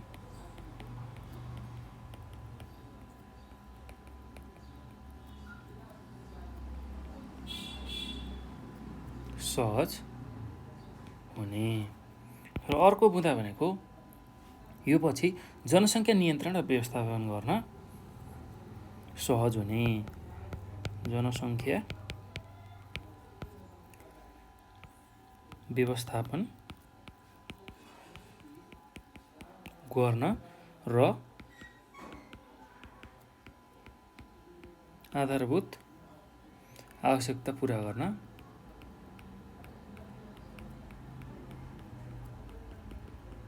गर्न सहज हुने। ल यसरी जनसाङ्ख्यिक मापन गरियो भने यो कुराहरूमा फाइदा हुने रहेछ, त्यसैले यसको आवश्यकता पर्ने रहेछ भनेर तपाईँहरूले लेख्न सक्नुहुन्छ है त। ल अब यो पछि अर्को प्रश्नमा जाउँ। एकदम सहज छ, केही गाह्रो छैन।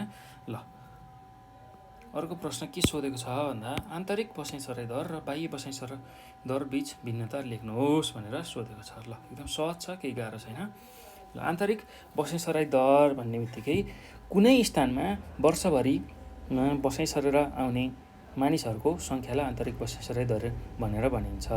अब यो निकाल्ने सूत्र छ, त्यो दुईवटा चिज लेख्यो भने तपाईँहरूले चाहिँ राम्रो अङ्क प्राप्त गर्न सक्नुहुन्छ। ल यसको उत्तरमा पहिला आन्तरिक बसाइँ दरमा लेखौँ है। आन्तरिक बसाइँ दर।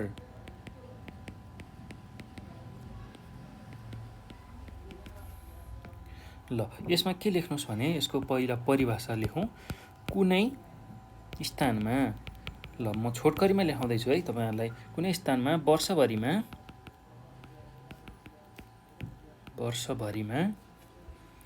बसाइँ सरेर आउने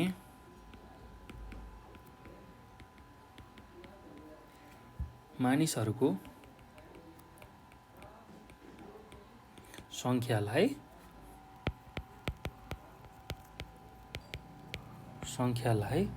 आन्तरिक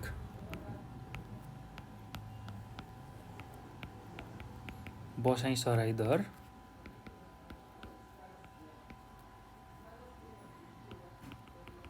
भनिन्छ। ल त्यो कुरा हामीले बुझ्नु पर्यो।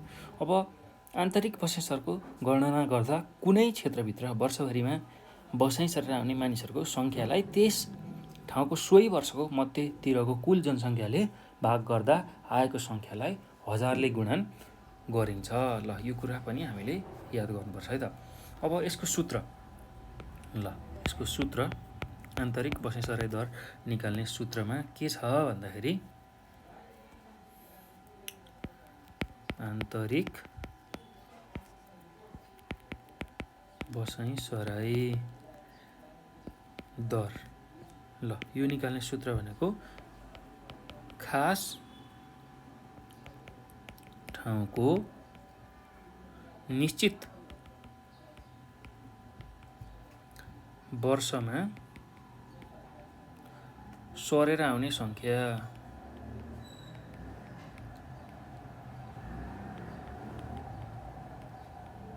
सङ्ख्यालाई केले भाग गर्नु पर्यो भन्दाखेरि त्यसै वर्षको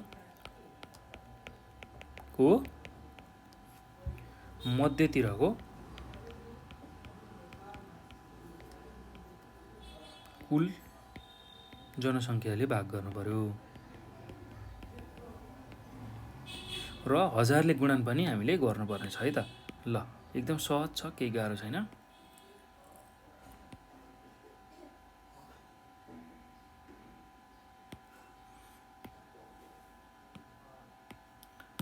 ल यसरी 1000 ले गुणन गऱ्यो भने अब आन्तरिक बसाइँ सराई दरको सूत्र निक्लिन्छ है त। एकदम सहज छ, केही गाह्रो छैन। ल अब अर्को छ बाह्य बसाइँ सराई दर।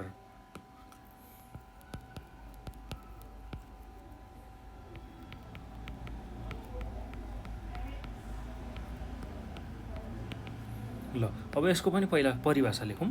बाह्य बसाइँ सराई दर भनेको कुनै खास स्थानबाट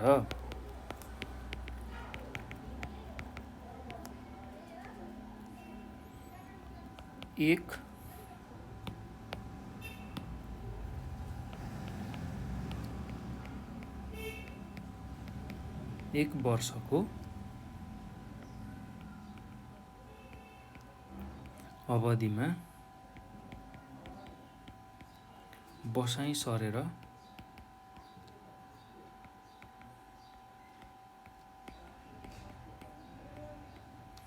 बाहिर जाने मानिसहरूको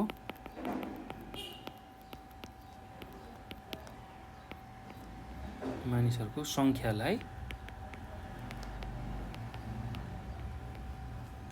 बाह्य बसाइँ सराई दर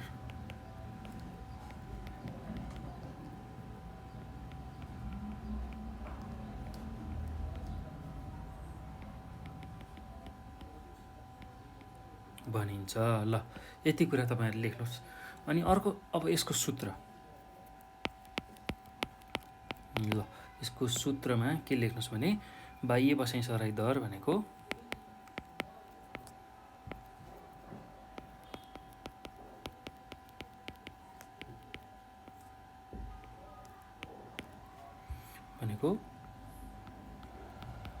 खास ठाउँको निश्चित वर्षमा ठाउँ छोडेर बाहिर जानेहरूको सङ्ख्या।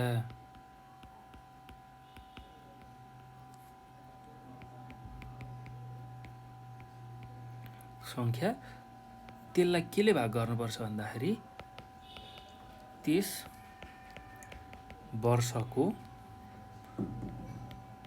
मध्यतिरको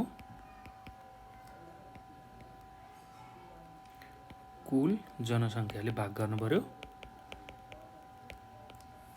र त्यसलाई पनि 1000ले गुणन गर्नु पर्यो। ल यतिको मुख्य कुरा तपाईहरुलाई मैले यहाँ लेखाएँ र यसलाई अब भाषामा मिलाएर अझै बढाउन सक्नुहुन्छ। जस्तै कि अब बाह्य बसाइ सराई दरमै अझै केही कुरा थप्नु पर्छ सक्नुहुन्छ भने बाह्य बसाइ सराई दरको गणना गर्दा कुनै स्थानबाट एक वर्षभरिको अवधिमा बसाइ सरेर बाहिर जाने मानिसहरूको सङ्ख्यालाई सोही स्थानको सोही वर्षको मध्यतिरको कुल जनसङ्ख्याले भाग गर्दा आएको सङ्ख्यालाई 1000ले गुणन गरी निकाल्नुपर्छ पनि भनेर लेख्न सक्नुहुन्छ। त्यही सूत्रलाई नै मिलाएर एउटा भाषाको रूपमा पनि लेख्न सक्नुहुन्छ है त। ल एकदम सजिलो छ, केही गाह्रो छैन। ल अब अर्को प्रश्नमा जाउँ हामी। गर्भनिरोधको प्राकृतिक उपाय र कृत्रिम उपायबारे लेख्नुहोस् भनेर अर्को प्रश्न सोधेको छ है त। ल यो पनि सहज नै छ, केही गाह्रो छैन। ल गर्भनिरोधको प्राकृतिक उपाय भनेको कुनै किसिमको साधन वा औषधिको प्रयोग नगरी गर्भ रहन नदिनु हो। ल त्यो कुरा हामीले बुझ्नु पर्यो है त। गर्भनिरोधको प्राकृतिक उपाय भन्ने बित्तिकै कुनै किसिमको साधन वा औषधिको प्रयोग नगरी गर्भ रहन नदिनु हो। यसमा मासिक चक्रको अवधिमा चिन्ह वा लक्षणबाट सुरक्षित र असुरक्षित अवस्था छुट्याई गर्भवती हुने सम्भावना नरहेका बेलामा मात्र यौन सम्पर्क गरिन्छ। महिलाको डिम्ब निष्कासनको समय गणना गरेर असुरक्षित अवस्थामा यौन सम्पर्कबाट सुरक्षित भई गर्भधारण रोक्ने विधिलाई परिवार नियोजनको प्राकृतिक विधि भनेर भनिन्छ। त्यो कुरा हामीले बुझ्नुपर्छ है त। त्यस्तै गर्भनिरोधका प्राकृतिक विधिमा बाह्यस्खलन, छन्द विधि, योनिस्राव परीक्षण विधि र स्तनपान विधि जस्ता विधिहरू पर्छन् है त, उपायहरू पर्छन्। त्यस्तै गर्भनिरोधका कुनै साधन अपनाएर महिलाको डिम्ब वा पुरुषको शुक्रकीटको मिलन हुन नदिनलाई गर्भनिरोधको कृत्रिम उपाय भनिन्छ। यस्तो विविध जुन कार्य छ, गर्भनिरोध गर्ने जुन कृत्रिम उपाय छ, त्यसमा चाहिँ कृत्रिम साधन अथवा उपकरणहरूको प्रयोग गर्छौँ। जस्तै कि कन्डम भयो, पिल्स, त्यसै गरी फिचकी, आइसियुडी, डिपोप्रोभेरा सुई, नरप्लान्ट, फेमिडोम र गर्भनिरोधका आकस्मिक साधनहरूको प्रयोगहरू गरिन्छ। ल त्यो कुरा हामीले बुझ्नुपर्छ है त। त्यस्तै भ्यासेक्टोमी, मिनी ल्याप्रोस्कोपी चाहिँ गर्भनिरोधका स्थायी उपायहरू हुन्। ल अस्थायी र स्थायी हुन्छ। ल त्यही कुरालाई हामीले लेखौँ है त। थोरै एकदम सहज छ, म सहज रूपमा तपाईँहरूलाई यसको मुख्य बुँदाहरू लेखिदिन्छु। एकदम सहज छ। गर्भनिरोधका प्राकृतिक उपाय। ल गर्भनिरोधका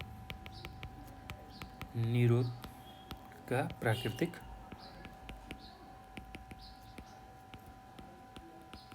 उपाय।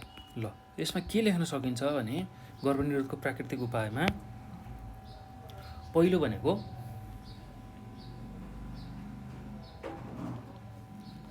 बाह्य स्खलन। त्यस्तै दोस्रो भनेको छन्द विधि।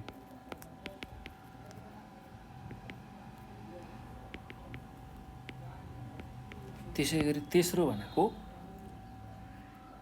योनिस्राव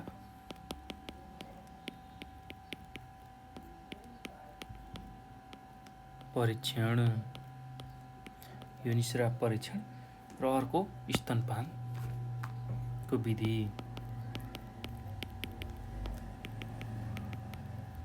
ल यति कुराहरू तपाईँले लेख्नु पर्यो। अब यो मध्येमा नि सबैभन्दा मुख्य र यसमा अझ थप्न गर्न मिल्ने भनेको महिलाहरूको डिम्ब निष्कासनको जुन समय छ त्यसलाई गणना गरेर असुरक्षित अवस्थामा जुन यौन सम्पर्कबाट सुरक्षित भई गर्भधारण रोक्ने विधिलाई परिवार नियोजनको प्राकृतिक विधि अथवा गर्भनिरोधको प्राकृतिक विधि पनि भनिन्छ भनेर पनि लेख्न सक्नुहुन्छ है त। ल मुख्य कुरा यही नै हो। र अब गर्भनिरोधको कृत्रिम उपायहरू, ल त्यसको बारेमा पनि चर्चा गरौँ है त। गर्भनिरोधका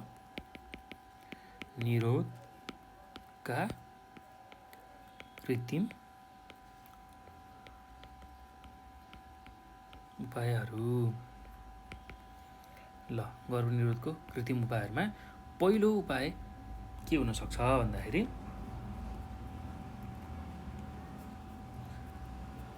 कृत्रिम साधन अथवा उपकरणको प्रयोग।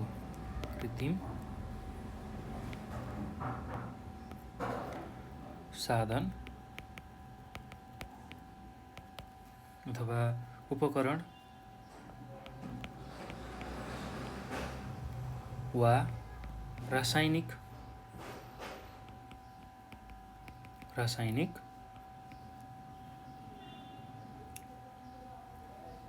पदार्थको प्रयोग।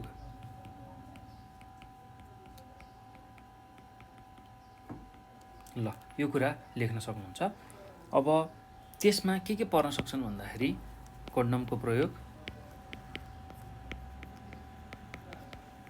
त्यस्तै पिल्स चक्कीको प्रयोग, त्यसै गरी फिँच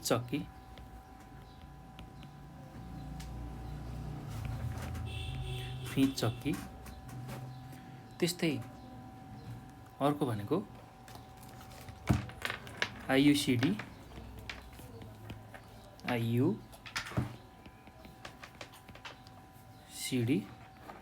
त्यसै गरेर डिपो प्रोभेरा सुई, त्यस्तै गरी नरप्लान्ट, त्यसै गरेर फेमिडोम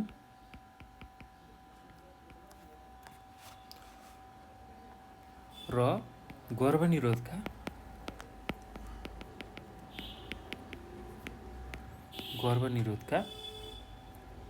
आकस्मिक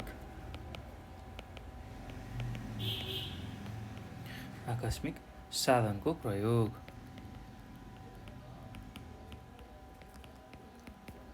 ल यति चाहिँ कुराहरू तपाईँले लेख्नु पर्यो है त। अब यसमा पनि अर्को के थप्न सक्नुहुन्छ भने भ्यासेक्टोमी जुन पुरुषहरूले गर्छन्, भ्यासेक्टोमी, त्यस्तै गरी मिनी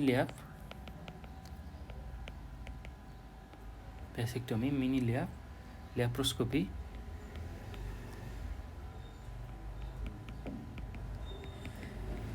चाहिँ के हुन् भन्दाखेरि गर्भनिरोधका स्थायी उपाय हुन्। गर्भनिरोधका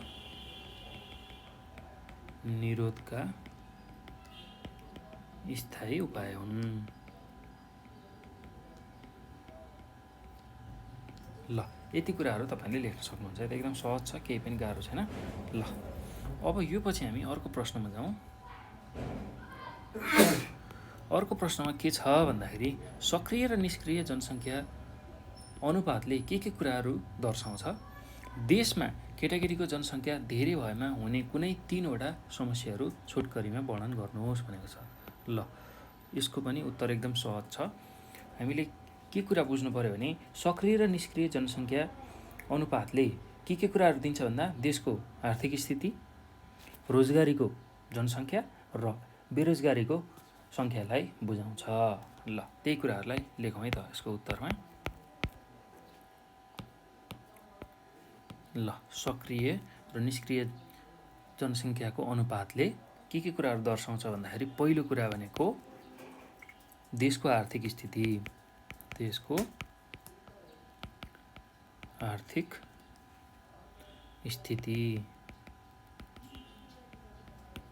त्यसै गरी दोस्रो भनेको रोजगारीको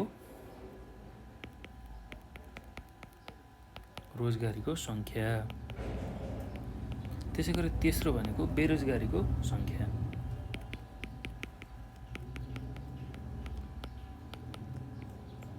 ल यति कुराहरू हुने रहेछ। अब अर्को कुरा के कुरा बुझ्नु पऱ्यो भने अब केटाकेटी जुन छन् त्यो भनेका निष्क्रिय जनसङ्ख्या हुन्। अब देशमा त्यस्तो निष्क्रिय खालको जनसङ्ख्या केटाकेटीको सङ्ख्या धेरै भयो भने के समस्याहरू देखा पर्छन् भनेर सोधेको छ। ल त्यो हुँदाखेरि कस्तो खालको समस्या देखा पर्छ त्यसलाई पनि लेखौँ है त। ल समस्याहरू कुनै 3वटा समस्या भनेको छ। ल पहिलो समस्या के देखिन सक्छ भन्दाखेरि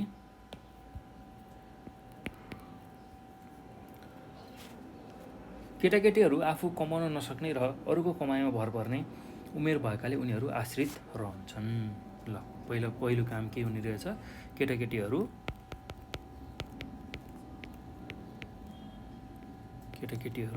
आश्रित भई बाँच्नुपर्ने रहेछ। ल यस्तो खालको समस्याहरू देखा परिरहेछ। अब त्यो हुनु भनेको के हो भन्दाखेरि सक्रिय भन्दा आश्रित जनसङ्ख्याको वृद्धि। त्यो समस्या मुख्य समस्या भनेको सक्रिय भन्दा आश्रित जनसङ्ख्याको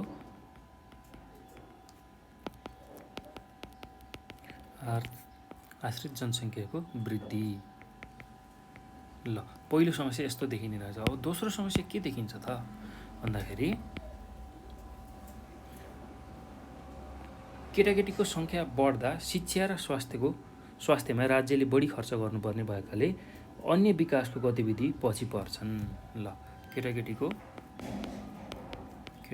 सङ्ख्या बढ्दा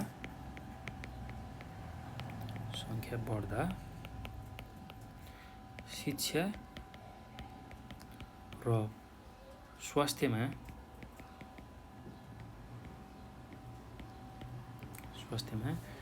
राज्यले बढी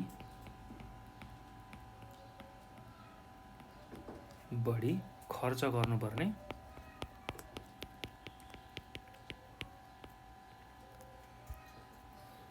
भएकाले विकासका अन्य गतिविधि पछि पर्छन्। ल यो मुद्दा लेख्न सक्नुहुन्छ। र तेस्रो समस्या के पर्न सक्छ भने केटाकेटीको सङ्ख्या बढी भएमा उनीहरूलाई बढाउनमै अरूको समय खेर जाने भएकाले सक्रिय जनसङ्ख्याले पनि कमाउन सक्दैनन्। यसबाट गरिबी र बेरोजगारी बढ्छ। ल हामीले अब के लेख्न सक्छौँ भने केटाकेटीको सङ्ख्या बढ्यो भने उनीहरूलाई बढाउनमै सक्रिय जनसङ्ख्या लाग्नुपर्ने रहेछ। सक्रिय जनसङ्ख्याले चाहे अनुरूप काम गर्न सक्दैनन्,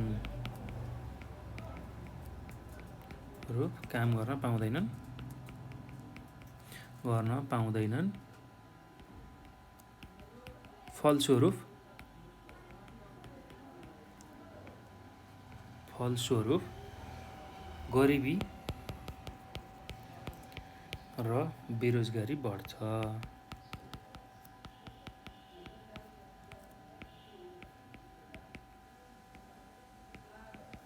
ल यति कुराहरू तपाईँले लेख्न सक्नुहुन्छ है त।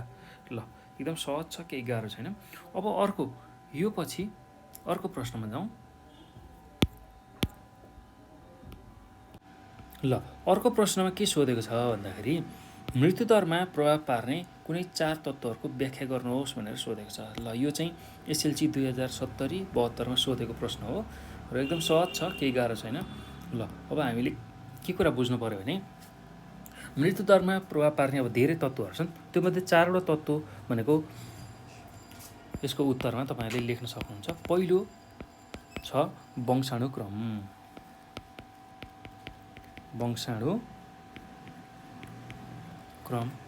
त्यसै गरी दोस्रो छ लिङ्ग। त्यसै गरी तेस्रो छ रोग र चौथो पोषण स्तर। ल यति कुराहरू तपाईँले लेख्नु पर्यो। एकदम सहज छ है। अब यसको व्याख्या पनि सोधेको छ, यसलाई छोटकरीमा थोरै थोरै लेख्न सकिन्छ। ल वंशाणुगत कारण चाहिँ के हुनसक्छ वंशाणुकरण क्रम भन्दाखेरि, वंशाणुक्रममा चाहिँ लामो आयु भएका पुर्खाहरूका सन्तान धेरै बाँच्छन्, त्यो कुरा लेख्न सक्नुहुन्छ। र मृत्युलाई वातावरणले प्रभाव पार्ने भए पनि वंशाणुक्रमले समेत यसमा प्रभाव पार्छ। मृत्युलाई वातावरणले प्रभाव पार्ने भए पनि वंशाणुक्रमले समेत यसलाई प्रभाव पार्छ भनेर हामीले लेख्न सकिन्छ है त। वंशाणुक्रममा लामो आयु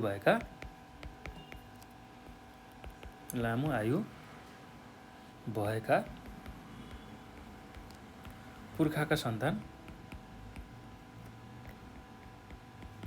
धेरै बाँच्छन्।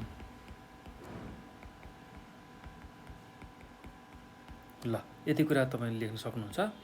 र अर्को यसमा के थप्न सक्नुहुन्छ भने मृत्युलाई वातावरणको साथसाथै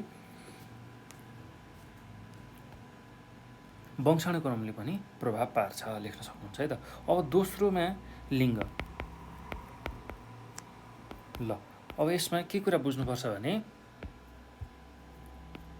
विशेष गरेर लिङ्गको अनुपातलाई हेर्दा महिला र पुरुषमा फरक फरक मृत्युदर पाइन्छ। सामान्यतया महिलाहरूमा पुरुषको भन्दा बढी रोगसँग लड्ने क्षमता हुन्छ र उनीहरू सामान्य रोगबाट पनि कम प्रभावित हुन्छन्। ल लिङ्गमा चाहिँ महिला र पुरुष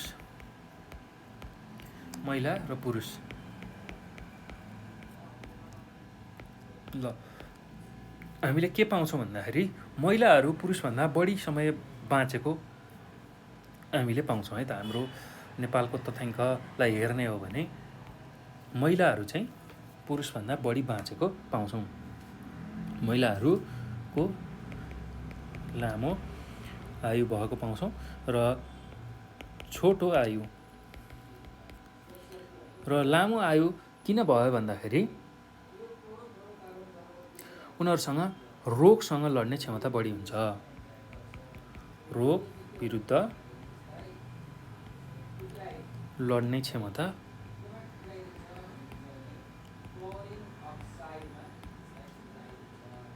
बढी हुन्छ। ल यति कुरा हामीले लेख्नु पर्यो है त। अब अर्को छ रोग। ल रोगमा के कुरा बुझ्नु पर्यो भने रोगहरूसँग मानिसको सधैँ सङ्घर्ष भइरहेको छ। अब दिनदिनै पुराना रोगहरू निदान हुँदै गयो भने नयाँ रोगहरू थपिँदै गएको छ। विभिन्न प्रकारका सरुवा रोग, वंशाणुगत रोग र प्राणघातक रोगका कारण मान्छेको मृत्यु भएको छ। भन्नुको मतलब अब विभिन्न प्रकारका सरुवा रोग,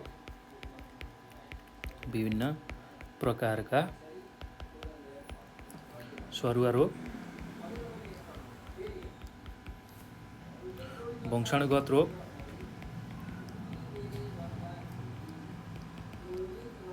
रोग तथा प्राणघातक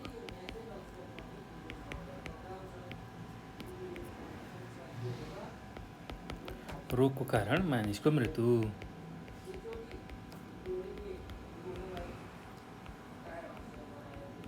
ल त्यो कुरा हामीले थाहा पाउनु पर्यो है त। अब अर्को छ पोषणको स्तर।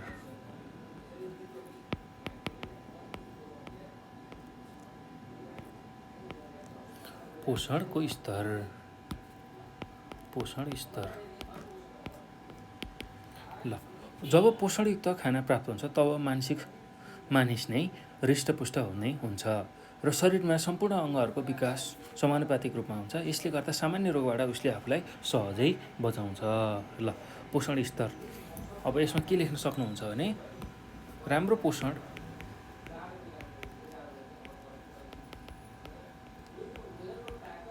पोषणले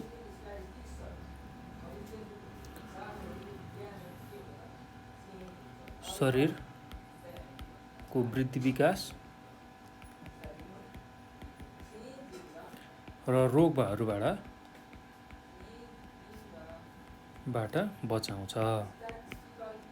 बचाउँछ र मृत्युलाई घटाउँछ र मृत्युदरलाई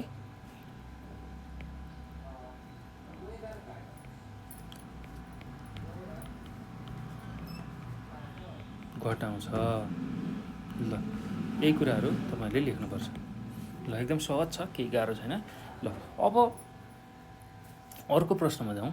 अर्को प्रश्न के छ भने बसाइसराईले गन्तव्य स्थानको वातावरणीय पक्षमा कसरी प्रभाव पार्दछ, कुनै 4वटा प्रभावहरू उल्लेख गर्नुहोस् भनेर सोधेको छ। ल बसाइसराईबाट गन्तव्य स्थानको वातावरणीय पक्षमा पर्ने 4 असरहरू निम्नलिखित छन् भनेर तपाईँले लेख्न सक्नुहुन्छ है त। ल यसको उत्तरमा बसाइसराईले गन्तव्यको स्थानको वातावरणीय पक्षमा कसरी प्रभाव पार्दछ भनेर सोधेको छ। त्यसको उत्तरमा गन्तव्य स्थानमा ल पहिलो छ गन्तव्य स्थानमा बढ्दो जनसङ्ख्याका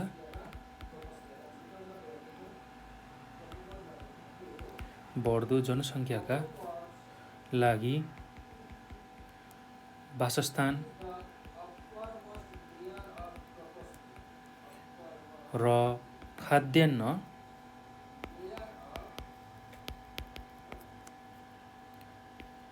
उत्पादन गर्नका लागि वन क्षेत्रको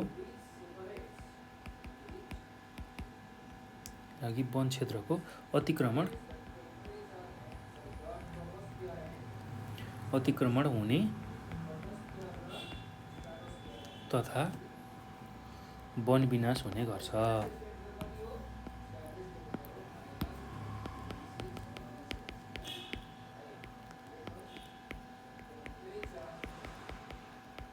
ल अब अर्को समस्या, अर्को प्रभाव भनेको कृषि उत्पादन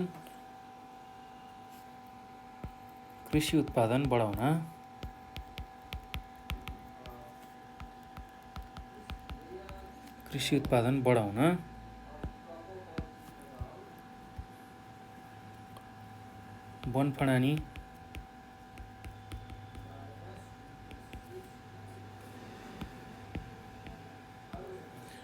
वनफडानी गरी खेतीपाती गर्ने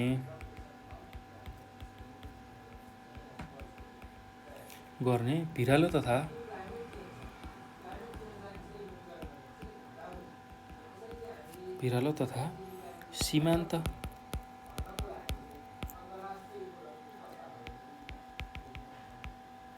भूमिमा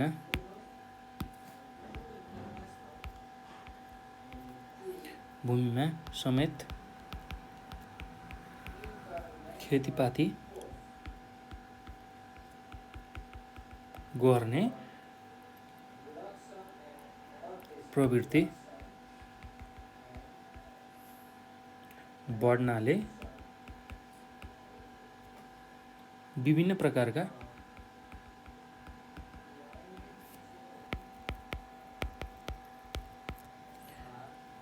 प्राकृतिक प्रकोपहरू बढ्छन्।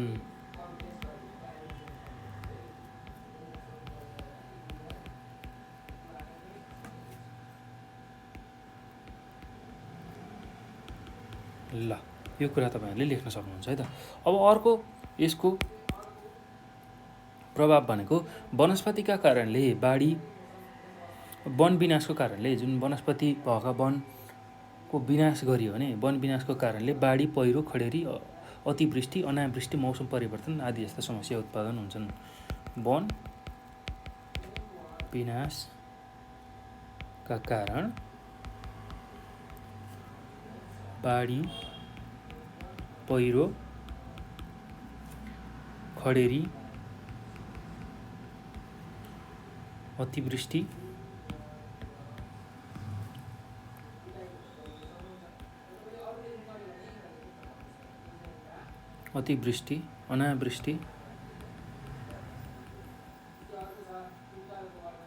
अनावृष्टि, मौसम परिवर्तन आदि जस्ता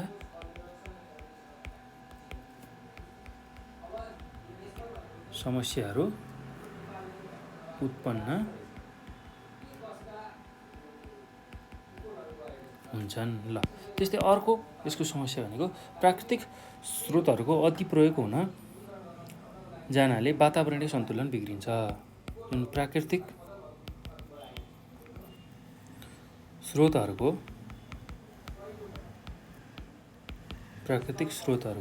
अति प्रयोग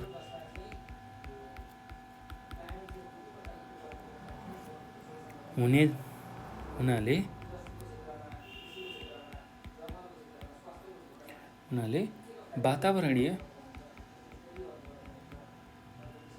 वातावरणीय सन्तुलन बिग्रन्छ।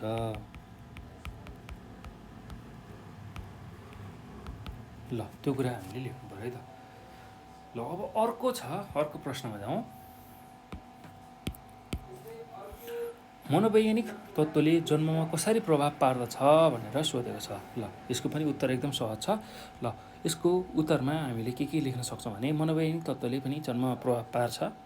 कसरी पार्छ भन्दाखेरि यस अन्तर्गत निम्न तत्त्वहरूलाई प्रमुख रूपमा मानिन्छ। ल पहिलो तत्त्व उत्तरमा। ल म छोटकरीमा लेखाउँछु है तपाईँहरूलाई। आमा बुबा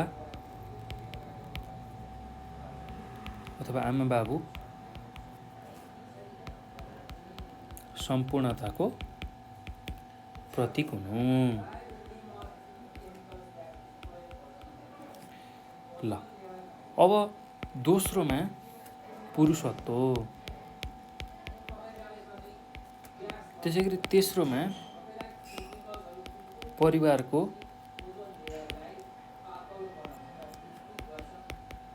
नाम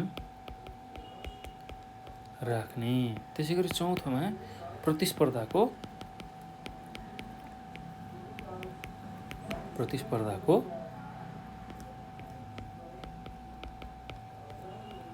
भावना। ल यति कुराहरू चाहिँ तपाईँहरूले लेख्नु पर्यो। प्रतिस्पर्धाको भावना। ल अब यसमा व्याख्या गर्नुपर्ने हुन्छ। तपाईँहरूले मैले यहाँ मुख्य बुँदा लेखिदिएँ। अब यसको व्याख्या सुन्नु होला, म भनिदिन्छु र त्यही अनुसार तपाईँहरूले सम्झिएर लेख्नु होला है त परीक्षामा। ल अब मनोवैज्ञानिक तत्त्वले जन्ममा कसरी प्रभाव पार्छ भन्यो भने तपाईँहरूले उत्तरमा यो 4वटा मुद्दाहरू लेख्नु होला। आमा बुबा सम्पूर्णताको प्रतीक हुनु, पुरुषत्व, परिवारको नाम राख्ने, प्रतिस्पर्धाको भावना। ल अब पहिलोमा जाउँ त, आमा बुबा सम्पूर्णताको प्रतीक हुनु। यसमा कसरी चाहिँ मनोवैज्ञानिक तत्त्व लागु हुन्छ र त्यसले जन्ममा कसरी प्रभाव पार्छ त्यसलाई बुझौँ है त।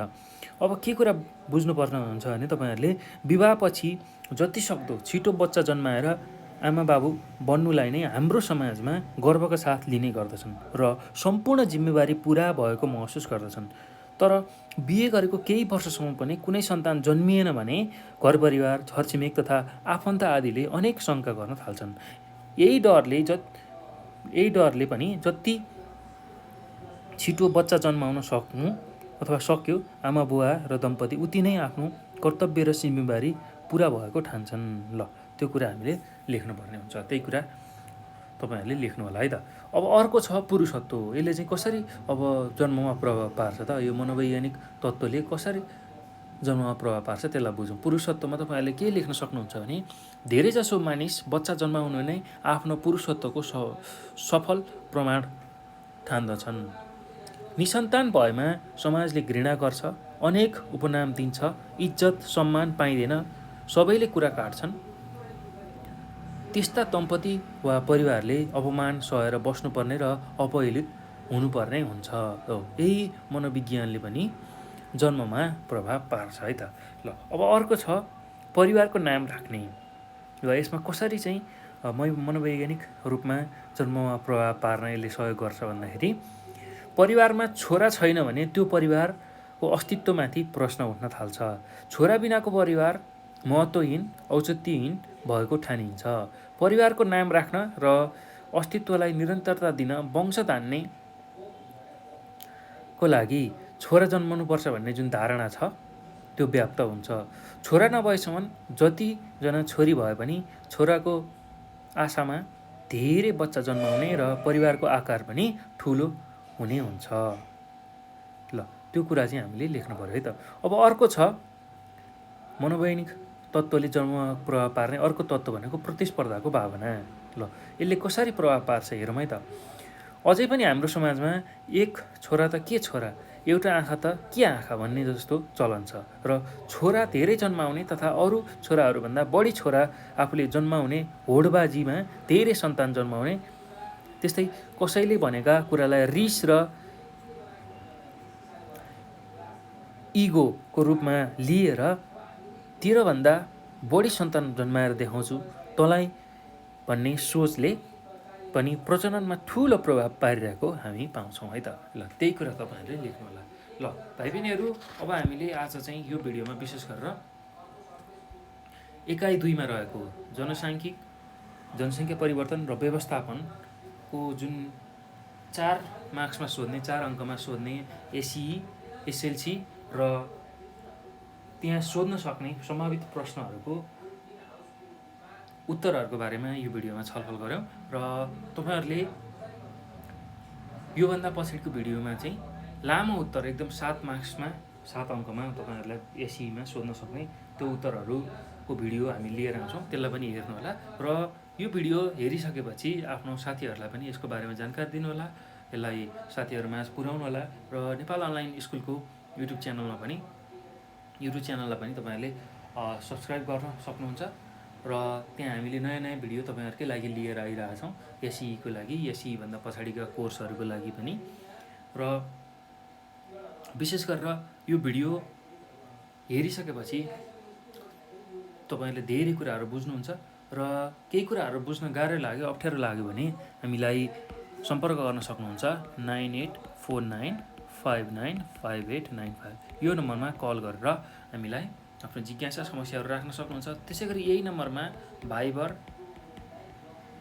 वाट्सएपमा पनि हामीसँग जोडिएर आफ्नो जिज्ञासा समस्याहरू राख्न सक्नुहुन्छ है त। त्यस्तै नेपाल अनलाइन स्कुलको फेसबुक पेज,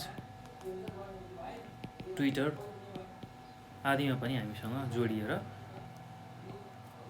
धेरै कुराहरू तपाईँहरूले सिक्न सक्नुहुन्छ र अरूलाई पनि सिकाउन सक्नुहुन्छ है त। ल भाइ बहिनीहरू, अब हामी योभन्दा पछाडिको भिडियोमा यही एकाइ 2कै जनसङ्ख्याकी, त्यसै गरी जनसङ्ख्या व्यवस्थापन र परिवर्तनको लामो उत्तरहरू लिएर आउँछौँ, त्यसलाई पनि हेर्न नभुल्नु होला है त। ल अब यो भिडियो हेर्नुभएकोमा चाहिँ यहाँहरूलाई धेरै धेरै धन्यवाद।